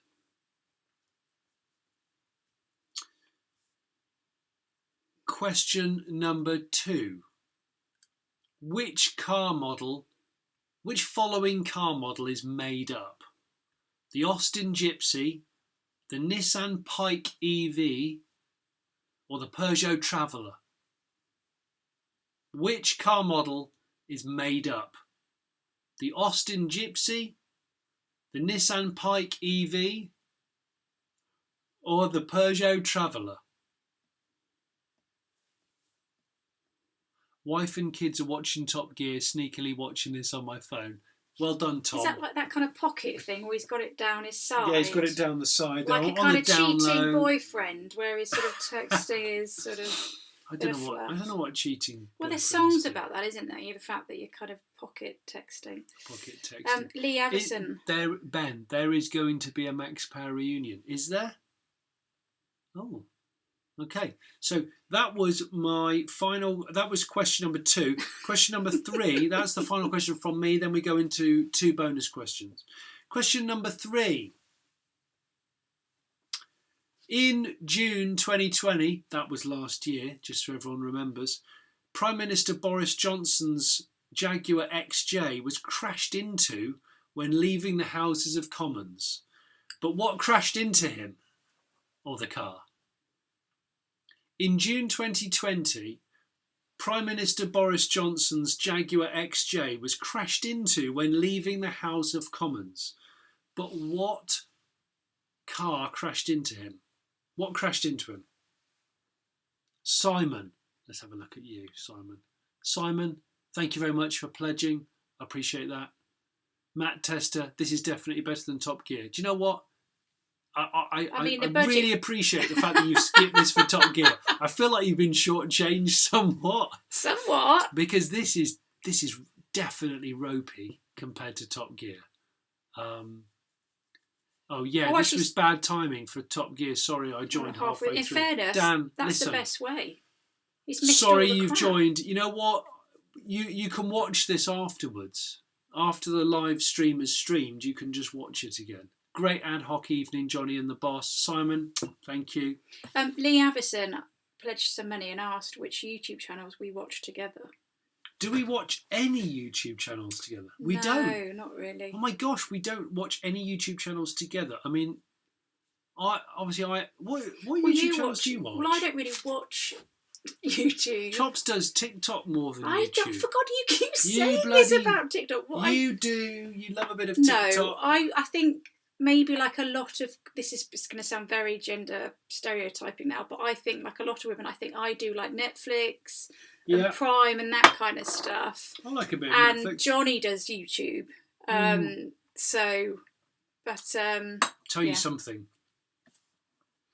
I quite enjoy looking at Is it terrariums? Terrariums, yeah. I'm really into looking at terrariums. No, I think I look at terrarium.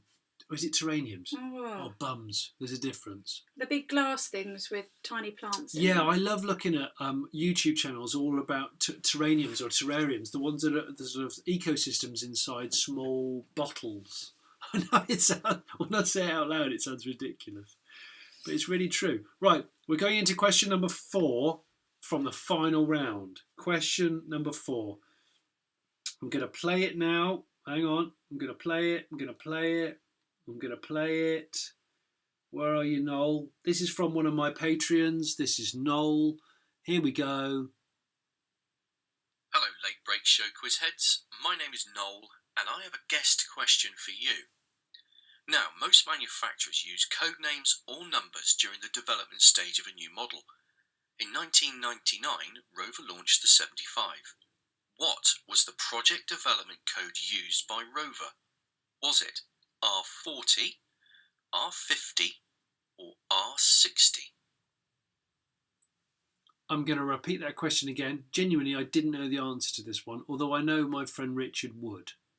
Late Break Show quiz heads, my name is Noel, and I have a guest question for you. Now, most manufacturers use code names or numbers during the development stage of a new model.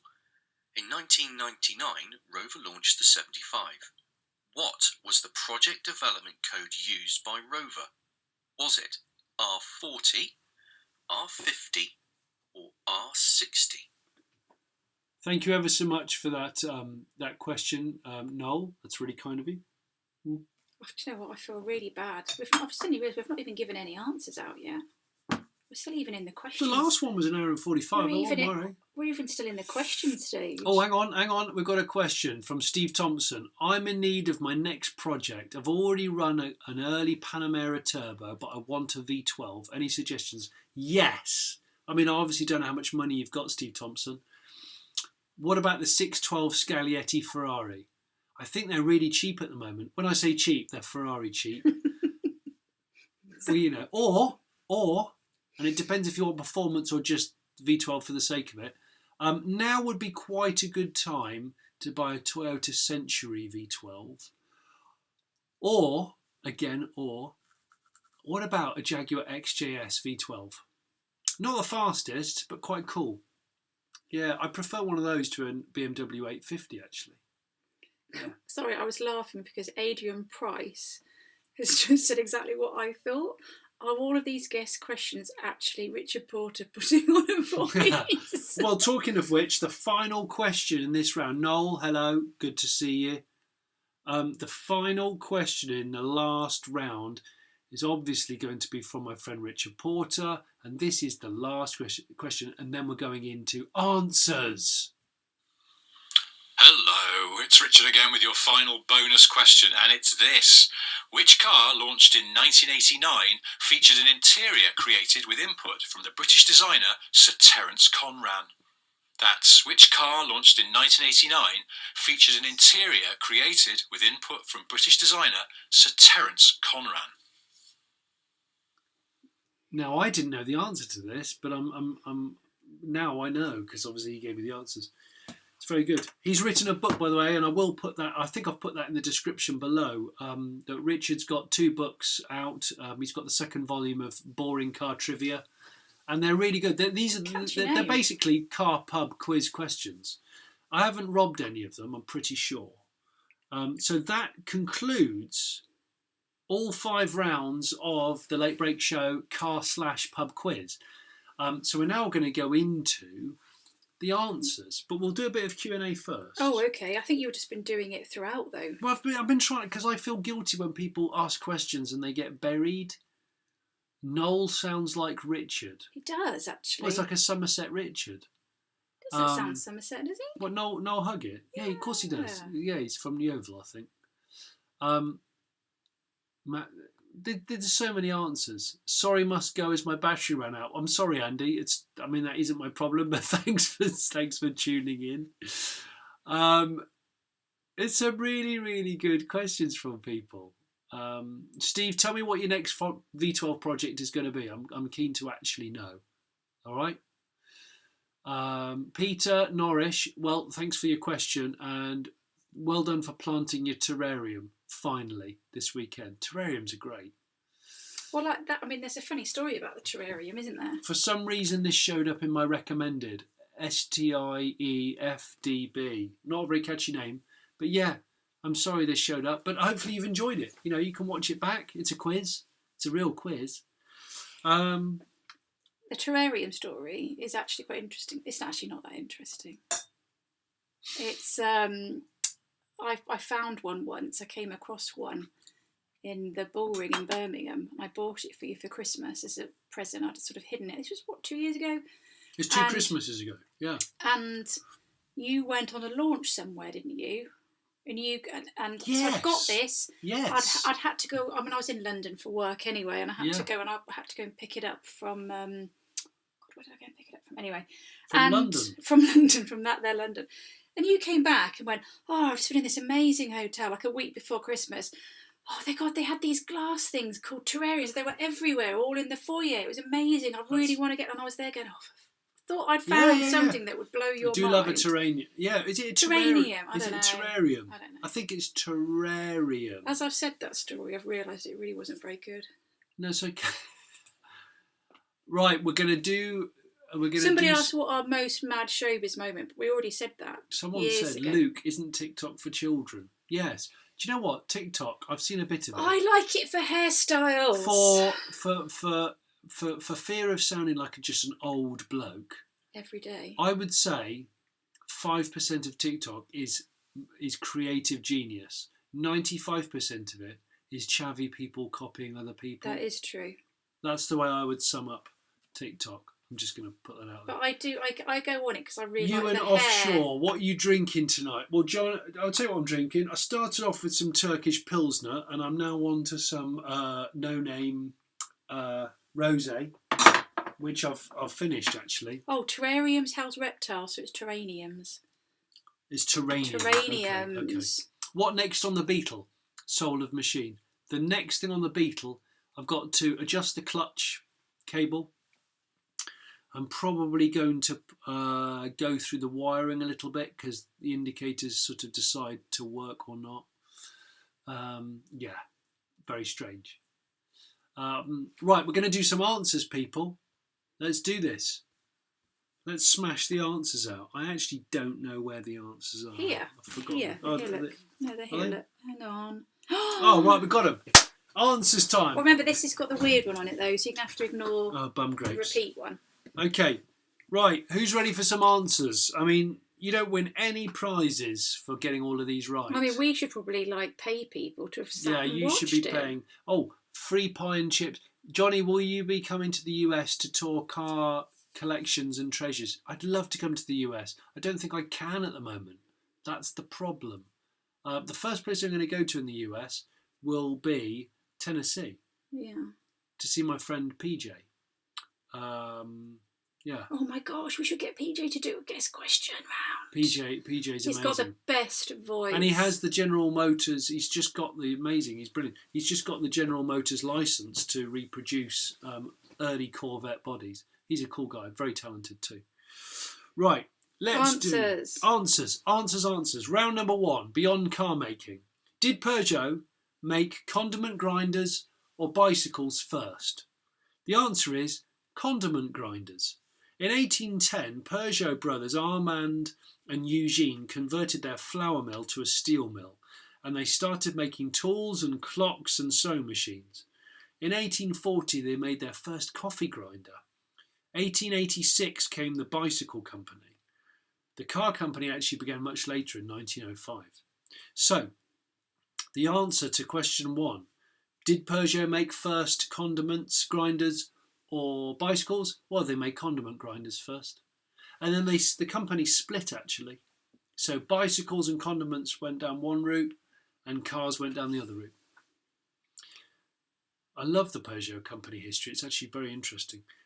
Number 2, why is the Mazda MX-30 centre console made with No, that wasn't the guess question. That was one we got wrong. Oh, bum grapes. Go to the next one. And remember, it was on your phone. Yeah, it was on my phone. Yeah. Oh, Elon Musk's car company.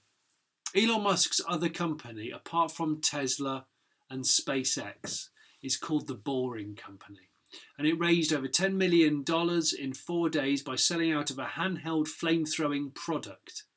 But what was the exact name of this frankly weird and dangerous device? Well, the answer was not a flamethrower, because legally he had to call it something that wasn't a flamethrower. So that's what he called it, not a flamethrower, although that's what it was. Good old Elon, clever bastard. Right. Well, good at Wi-Fi, seemingly. Very good at Wi-Fi, apparently. I might have to tap him up for that. Why? Go on, next one, because... Okay. Right. Question number 3. Well, the answer to this, I'm going to let Fresh and Minty actually say it. Because... No, yours is 3. Isn't it? No, mine was just 2 then. Oh, I don't know what's going on. Okay, No, do Fresh and Minty. You really don't.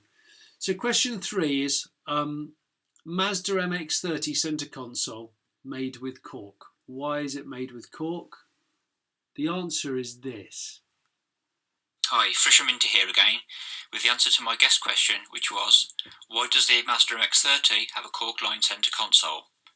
The answer is that Mazda started out as a cork manufacturing company in 1920, and the Mazda MX-30 was launched in the company's centenary year, so they used cork interior accents as a tribute to their roots. There we go.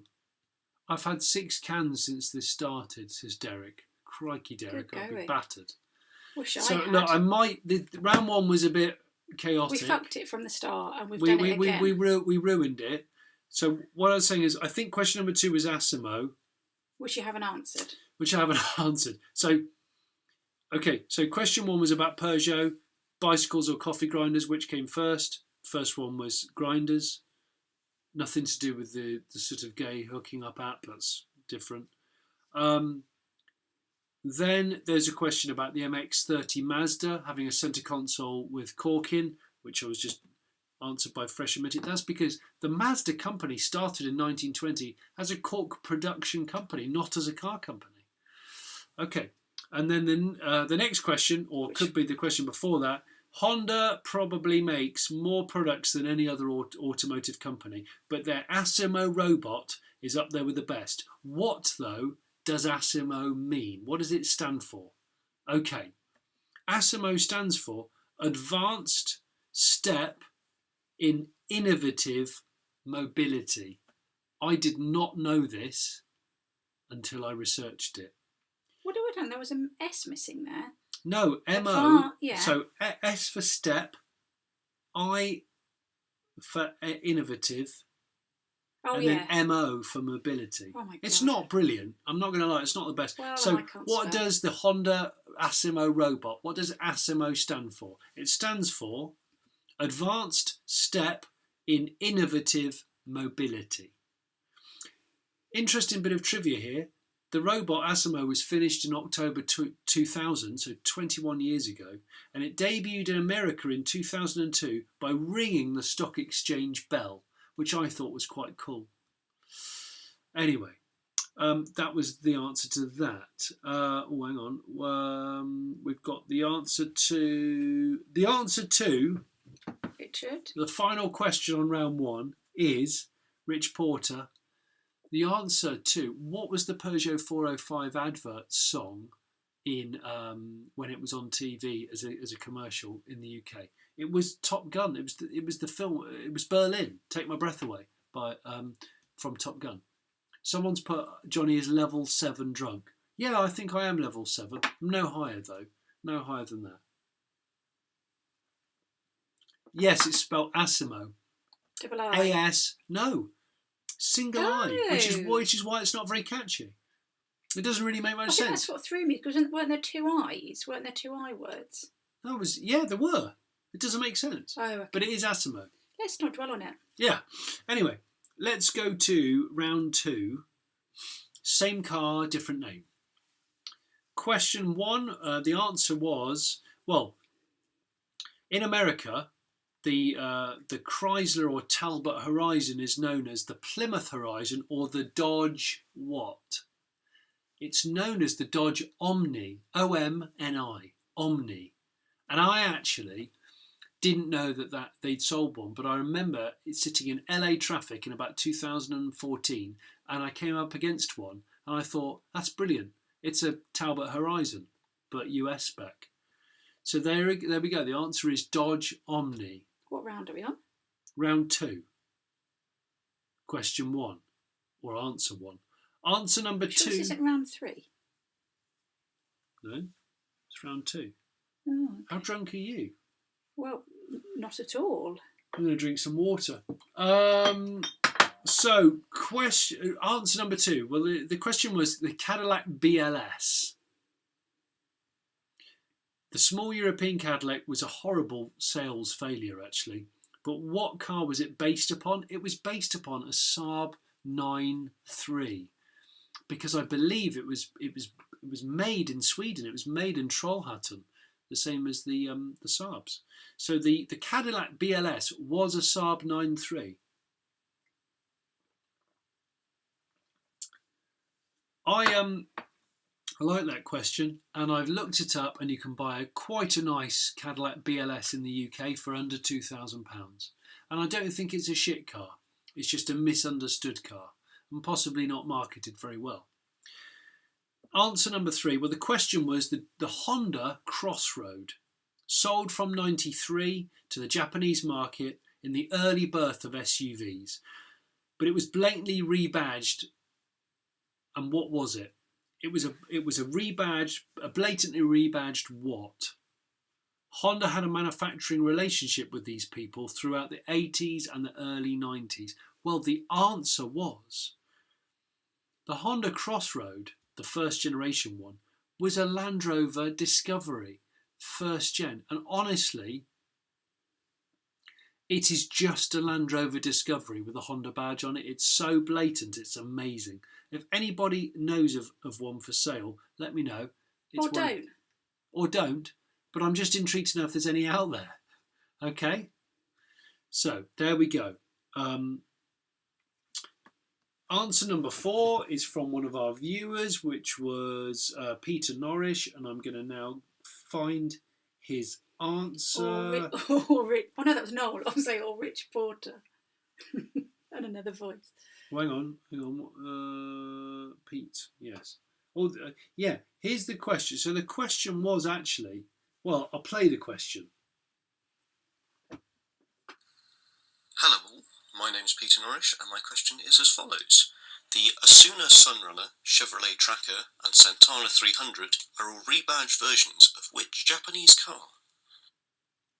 Well, the answer is very cool. The 3 cars mentioned are, of course, all rebadged versions of the first generation Suzuki Vitara. Suzuki Vitara. Santana 300 is a Suzuki Vitara. Brilliant. So professional. I'm so impressed with all these questions. Everyone else in this quiz is professional. More professional apart than from the person that you're looking at. I'm very sorry about that. Oh yeah, and the Vauxhall Frontera. That's true. I think they rebadged that as well. Peter, I can confirm I'm not Richard Porter. Yeah, but that's what a fake Richard Porter would say, Peter. Someone's put, just buy a Disco and stick the Honda badge on it. Trust me, I've never wanted a Land Rover Discovery until recently. I've sort of come around to the idea of maybe an early 2-door, and I found one in the village that I grew up in. I've got my dad to walk around, an isolation walk and put a post-it on the windscreen. So the final answer for round two is, what does AG stand for in VAG? It stands for Aktiengesellschaft. Gesellschaft. Aktiengesellschaft. So Volkswagen Aktiengesellschaft. That's what it stands for. What was the question then? What does the AG stand for in VAG? V stands for it's Volkswagen. I used to think it was Volkswagen Audi Group, but it's not. It's Volkswagen Aktiengesellschaft. There's no vag in that. Well, technically it is. I mean, that's what they say. We've actually just said it as a word. No, it's not. That's what it is. There's no vag in it. So I hope you enjoyed that. Round number 3 answers. Quicker. Round 3 answers. Let's go quicker. Well, nobody's said to go quicker. Oh, hang on. Matt Tester, my Discovery one is an early 2-door, but it has 20% chopped off the back. You've bobtailed it, Matt. You've done a bobtail, haven't you? You're going to regret that because now it's worth like 80% less. Hoover Lux Restorations. The 70s is my favourite era of motoring. What's yours? That's a really, really good question. It's actually quite difficult. Favourite era of motoring? Anytime. I actually think in the UK 60s, in the US 50s. That's what I'm probably going to say. I think a 50s America. Well, maybe an early 60s America. There was the optimism and the styling was just off the scale. It was amazing. Slipmat 72. Where did you get your sunglasses used in the test drive in the Spiker? You bought them for me. Oh, did I? Fresh for Pandas. Oh, yes. They're a wooden sunglass frame, and they're a company called Fresh for Pandas. And they're not expensive. They're not expensive. They're really nicely made as well, actually. Do you know what? I was going to... That reminds me, I was going to see if they wanted to do something. Well, let's go straight into the answers for round 3. Round 3. Oh gosh, hang on. Not totally relevant, but I've found 2 more P6 estates in Cornwall. One is a police car. Get away, classic Britain. Get away. Or send pics. I mean, that just sounds weird. Send us pics, although that sounds dodgy as well these days. Or send us pics. That sounds amazing. I mean, how many Rover coach-built estates in Cornwall are there? Come on, answers. Right. Round 3, TV and / film cars. What's the answer to question number 1? What was the car that Arnold Schwarzenegger ripped the seat out of in the film Commando and commandeered and stole it and kind of smashed it up? Well, it was a 1964 Sunbeam Alpine, which I always thought was a very strange car to involve in an 80s car chase. But it was a Sunbeam Alpine. Did Sylvester Stallone do that in Demolition Man as well? What, rip a seat out? Yeah, didn't he do something Well, like Hightower that? did it in Police Academy. Oh, yeah. With the Honda Civic Mark 1. I'm sure Stallone does something in Demolition Man. I used to love Police Academy. Yeah. Do you remember the women dancing around the fire? It was amazing. Anyway. So, question number 2. The year is 92. The film is Basic Instinct. Besides Sharon Stone's skin, there's a lot of Lotus Esprit on screen. But in the night chase scene, which ends with the Lotus getting trashed, what does Michael Douglas's character drive? He drives up a flight of stairs and very properly trashes the car. It's actually a Ford Mustang, Fox body shape. So I think it would have been new in 92. Convertible Mustang. Terrible looking car, I'm not going to lie. And that is the answer for question 2. The Fox body Ford Mustang. Question number 3. The BBC series The Serpent has been huge this year. It was in January. Oh, you didn't like it though, did you? You kept thinking about it afterwards. I was a bit worried about it because it's based. I love things that are based on true stories. It stressed you out though. It did stress me out because it's based on true stories. So I know it happened. So the BBC series The Serpent has been huge this year. Set in mid-70s Thailand with Jenna Coleman starring, and based on a true story about a French murdering gem dealer. But what does the lead character Charles Sobrage drive? Is it A, Toyota Corolla, B, Datsun 180, or C, a Fiat 1500? It's actually A, a Toyota Corolla. Now I look really carefully at the footage because there's some great cars in this film, The Serpent, or the series. The Corolla, it's an early 70s, I think it's 1971 Corolla. Very, very, very cool series. But stressful. Stressful, but the clothes are amazing. Right. Guest answer. Guest answer for question 4. Let me bring it up on my telephone. It's from Peter. Good old Peter. Here's the answer to question 4. What was the question? And the answer is the Lamborghini Countach, when it was washed down, went from white to red. See, I got that wrong. I thought it was black. So the question from Peter was this. Hi, this is Pete from Birmingham, and here's my question for the Late Break Show pub quiz. In the Cannonball Run series of films, there was always a Lamborghini Countach in the opening scenes. In the second film, when the Lamborghini was being chased by police, it pulled off into a construction yard where it was washed off by water and changing the car's colour. My question is, what colour did the car go from and to in this scene? I've just got to mention at this stage, someone who's just messaged saying, Auntie's lap's cake. I'm at work, hello mate, repairing Scanias. I hate Scanias. Well, you only hate them because you're repairing them. But keep on keeping on, because you're repairing the trucks that have delivered pretty much everything to our houses in the last 12 months. So keep on keeping on. Right, so the answer again was this. And the answer is the Lamborghini Countach, when it was washed down, went from white to red. Which I would have got wrong, because I thought it went from black to white. So it just goes to show that I don't know anything. No. The final answer for the question, Rich Porter, was who helped to design the interior? No, that's actually not what he said. God. He said, which designer? Look, the answer.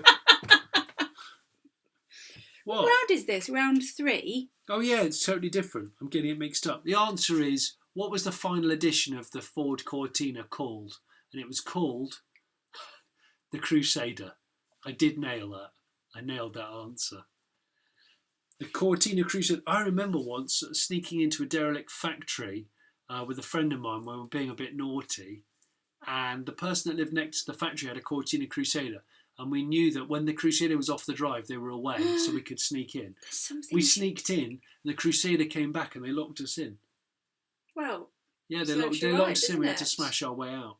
You didn't? Yeah, we did, because they were calling. Please don't they say were calling these the police. Things, darling. I was young, and I was foolish. Because your dad listens to this. Well, no, I'm really upset about that. It's fine. Okay. Sorry, Bob. We're on to round 4. Please, God, be 4. Round 4. Answers for round 4. Okay. Can you do a show about hybrids? You've done a show about EVs. I do a show about hybrids. It's called The Late Break Show. We've got a hybrid coming up soon. Got a hybrid feature coming out next week. A week after. So, yeah. Did you hide in a tree, Johnny? No, I didn't. I just hid on the roof of a factory. Carefully treading around asbestos. Let's all pretend that wasn't said. Okay. It even had a little Crusader logo on the boot lid. It did. The Cortina Crusader. Right. Round 4 answers.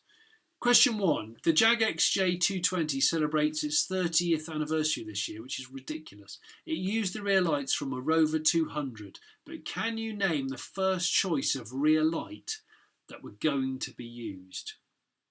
The answer is a Vauxhall Cavalier. They wanted to use the Vauxhall Cavalier rear lights, but apparently they were in short supply, so they ended up using a Rover 200. Yeah, there we go. So the Jaguar XJ220 rear lights were Rover 200, but they wanted them to use Vauxhall Cavalier Mark III rear lights. Question 2. Hang on a minute. Cortina question was what Renault replaced the Cortina? What? Have you answered the wrong question? Round 4. Richard asked about a Renault. You've just. What do you mean, Richard? Okay, we've obviously done the wrong question for round 3. You've given the wrong answer to Richard's question. What? In round 3. Carry on with round 4, and we'll figure it out. Round 3, Crusader. Round 3 was Crusader. Cortina Crusader. Renault replaced the Cortina. Renault? I don't know. They've that's not the answer. Okay, I'll stop talking. I do apologise. Someone's written the Adulterer. No, it was definitely the Crusader. I don't think. Okay. Where are we? I've lost my. Okay. Sorry. Answer to question number 2 on round 4. This is probably the worst quiz I've ever done. I apologise in advance. The 2008 Rinspeed Scuba was an aquatic car that Tiff Nadell drove in 5th gear, actually, that possibly nobody ever bought. But what was it blatantly based upon? Okay. It was based upon a Lotus Elise. And they kind of made a play on the fact that was it the Spy Who Loved Me? No, what was the Spy Who Loved Me, Lotus jumping into the water in James Bond. Yeah, so the Rinspeed Scuba was an aquatic Lotus Elise, basically. Question number 3, although I'm going to pause it because Adam Francis Smith has just flashed up and said, any cars that look great when in the wrong place. I once saw a Rover 75 street parked in Monte Carlo, and I don't understand why it suited it so much. I love doing that. In fact, for many years, whenever I go on holiday, I always take pictures of cars that are slightly out of place that aren't even exotic parked on the street. So that's a great answer. I like that. A Rover 75 in Monte Carlo. Who owns that? Who took it over there? There's so many questions. Old money. It's old money, isn't it? Old money. That is old money. Chops is absolutely right. Old money cars. They're not posh cars. They're just old money. Right. Question 3.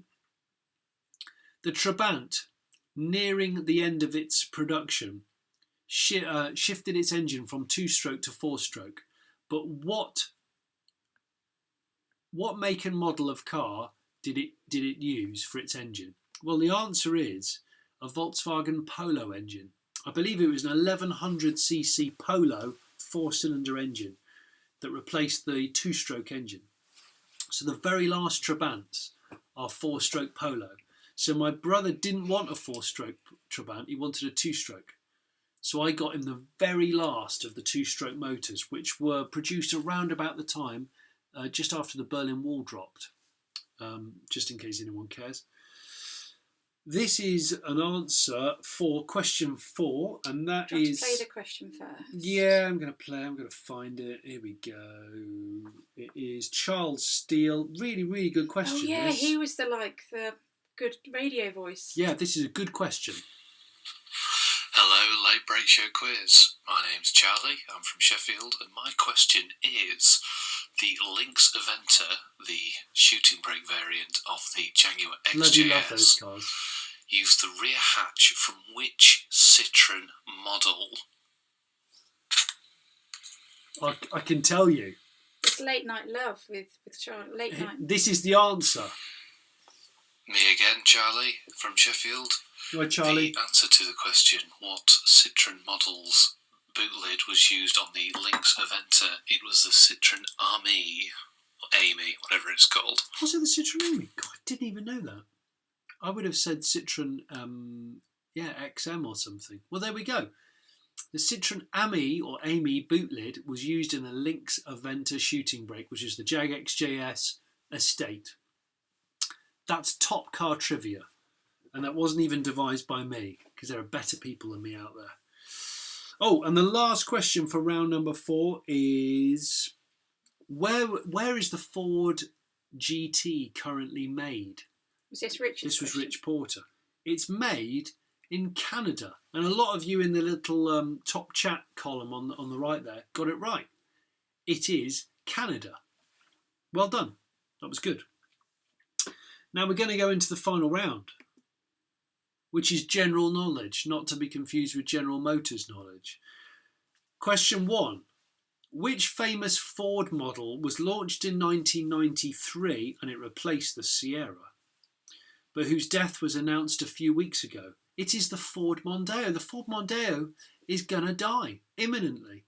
I don't know if a lot of people care because they haven't bought them in a long time. And what's bizarre is the Ford Mondeo has been a good car for a long time, but it's going to die. The Ford Mondeo nearly got to 30 years old, but not quite, so it's going to die at 18. Poor Ford Mondeo. I crashed one on a launch once, and I mentioned that in a podcast, the Smith and Sniff podcast. Question number 2. Which car model is made up? The Austin Gypsy, the Nissan Pike EV, or the Peugeot Traveller? Well, it's the Nissan Pike EV, because the Peugeot Traveller is a current Peugeot, and the Austin Gypsy was the competitor to the original Land Rover. Question number 3. This was fun. In June 2020, the Prime Minister Boris Johnson had his Jaguar XJ crashed into when it was leaving the Houses of Commons. But what crashed into him? Well, first and foremost, it crashed because I think a protester jumped into the road and there was a bit of a swerve avoidance situation. But it was a police Range Rover that crashed into the back of said, I nearly said presidential, prime ministerial XJ. And I actually contacted Jaguar that day and said, can I buy the boot lid? Because they're obviously going to have to take it in for repair. Can I buy the dented boot lid? And I still haven't really made any further progress on that. So there we go. Question number 4, the answer that will be played out by our friend Noel, and let's have the answer to Noel. Here we go. So the question was this, and then I'll play the answer. Hello, Late Break Show quiz heads. My name is Noel, and I have a guest question for you. Now, most manufacturers use code names or numbers during the development stage of a new model. In 1999, Rover launched the 75. What was the project development code used by Rover? Was it R40, R50, or R60? I reckon Noel knows a lot, you know. Noel knows a lot. About a lot. This is the answer. The project development code used by Rover for the 75 was R40. The R40 was the code name for the Rover 75. Did you get that right? I mean, do you care, or is it one of those things you're just tuning into for the bands? I hope you're actually taking it seriously as a quiz. True peace sign. I got 146 miles an hour on the M1 in a 1996 Ford Mondeo V6 gear. Well, that's fast and illegal, so I'm not going to say that was a wise idea, although I am quite impressed that's quite a high speed for a Mondeo. Have you referenced Scott Morrell, by the way? Scott Morrell? No. Yeah, he's pledged. He said, been meaning to email you. My dad's got a 62,000 mile droop snoot. Yeah. Forenza. Wow. He's owned since new. Would you ever want to come and look at it after COVID? 100% yes. All right. His dad has an original one. He's owned it from new. A droop snoot Forenza.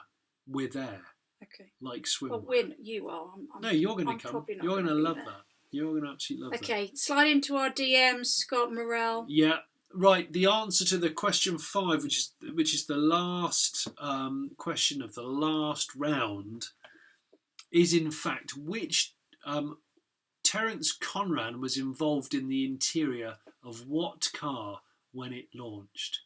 Well, it was the Land Rover Discovery, the first Discovery, which came out in '89 from memory.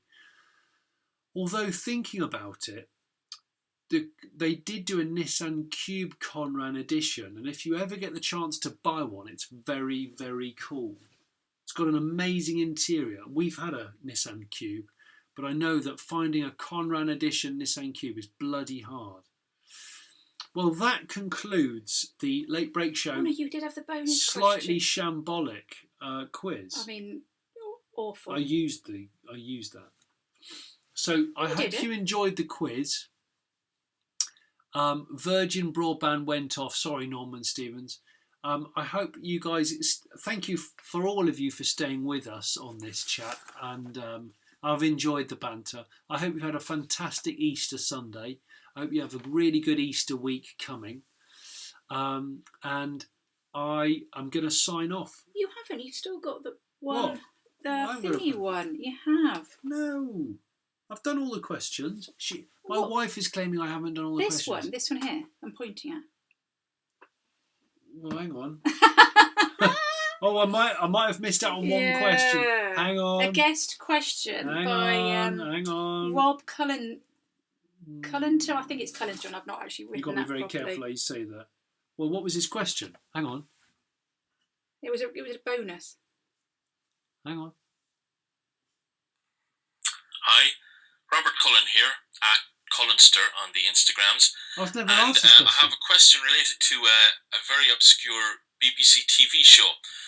Some of you might remember the ill-fated soap opera El Dorado, which ran from 1992 only until 1993. Well, one of the stars of that was a particularly fancy blue car. So I want to know first of all, what that car was. It was piloted by the lead character in it, Marcus Tandy, played by Jesse Birdsall.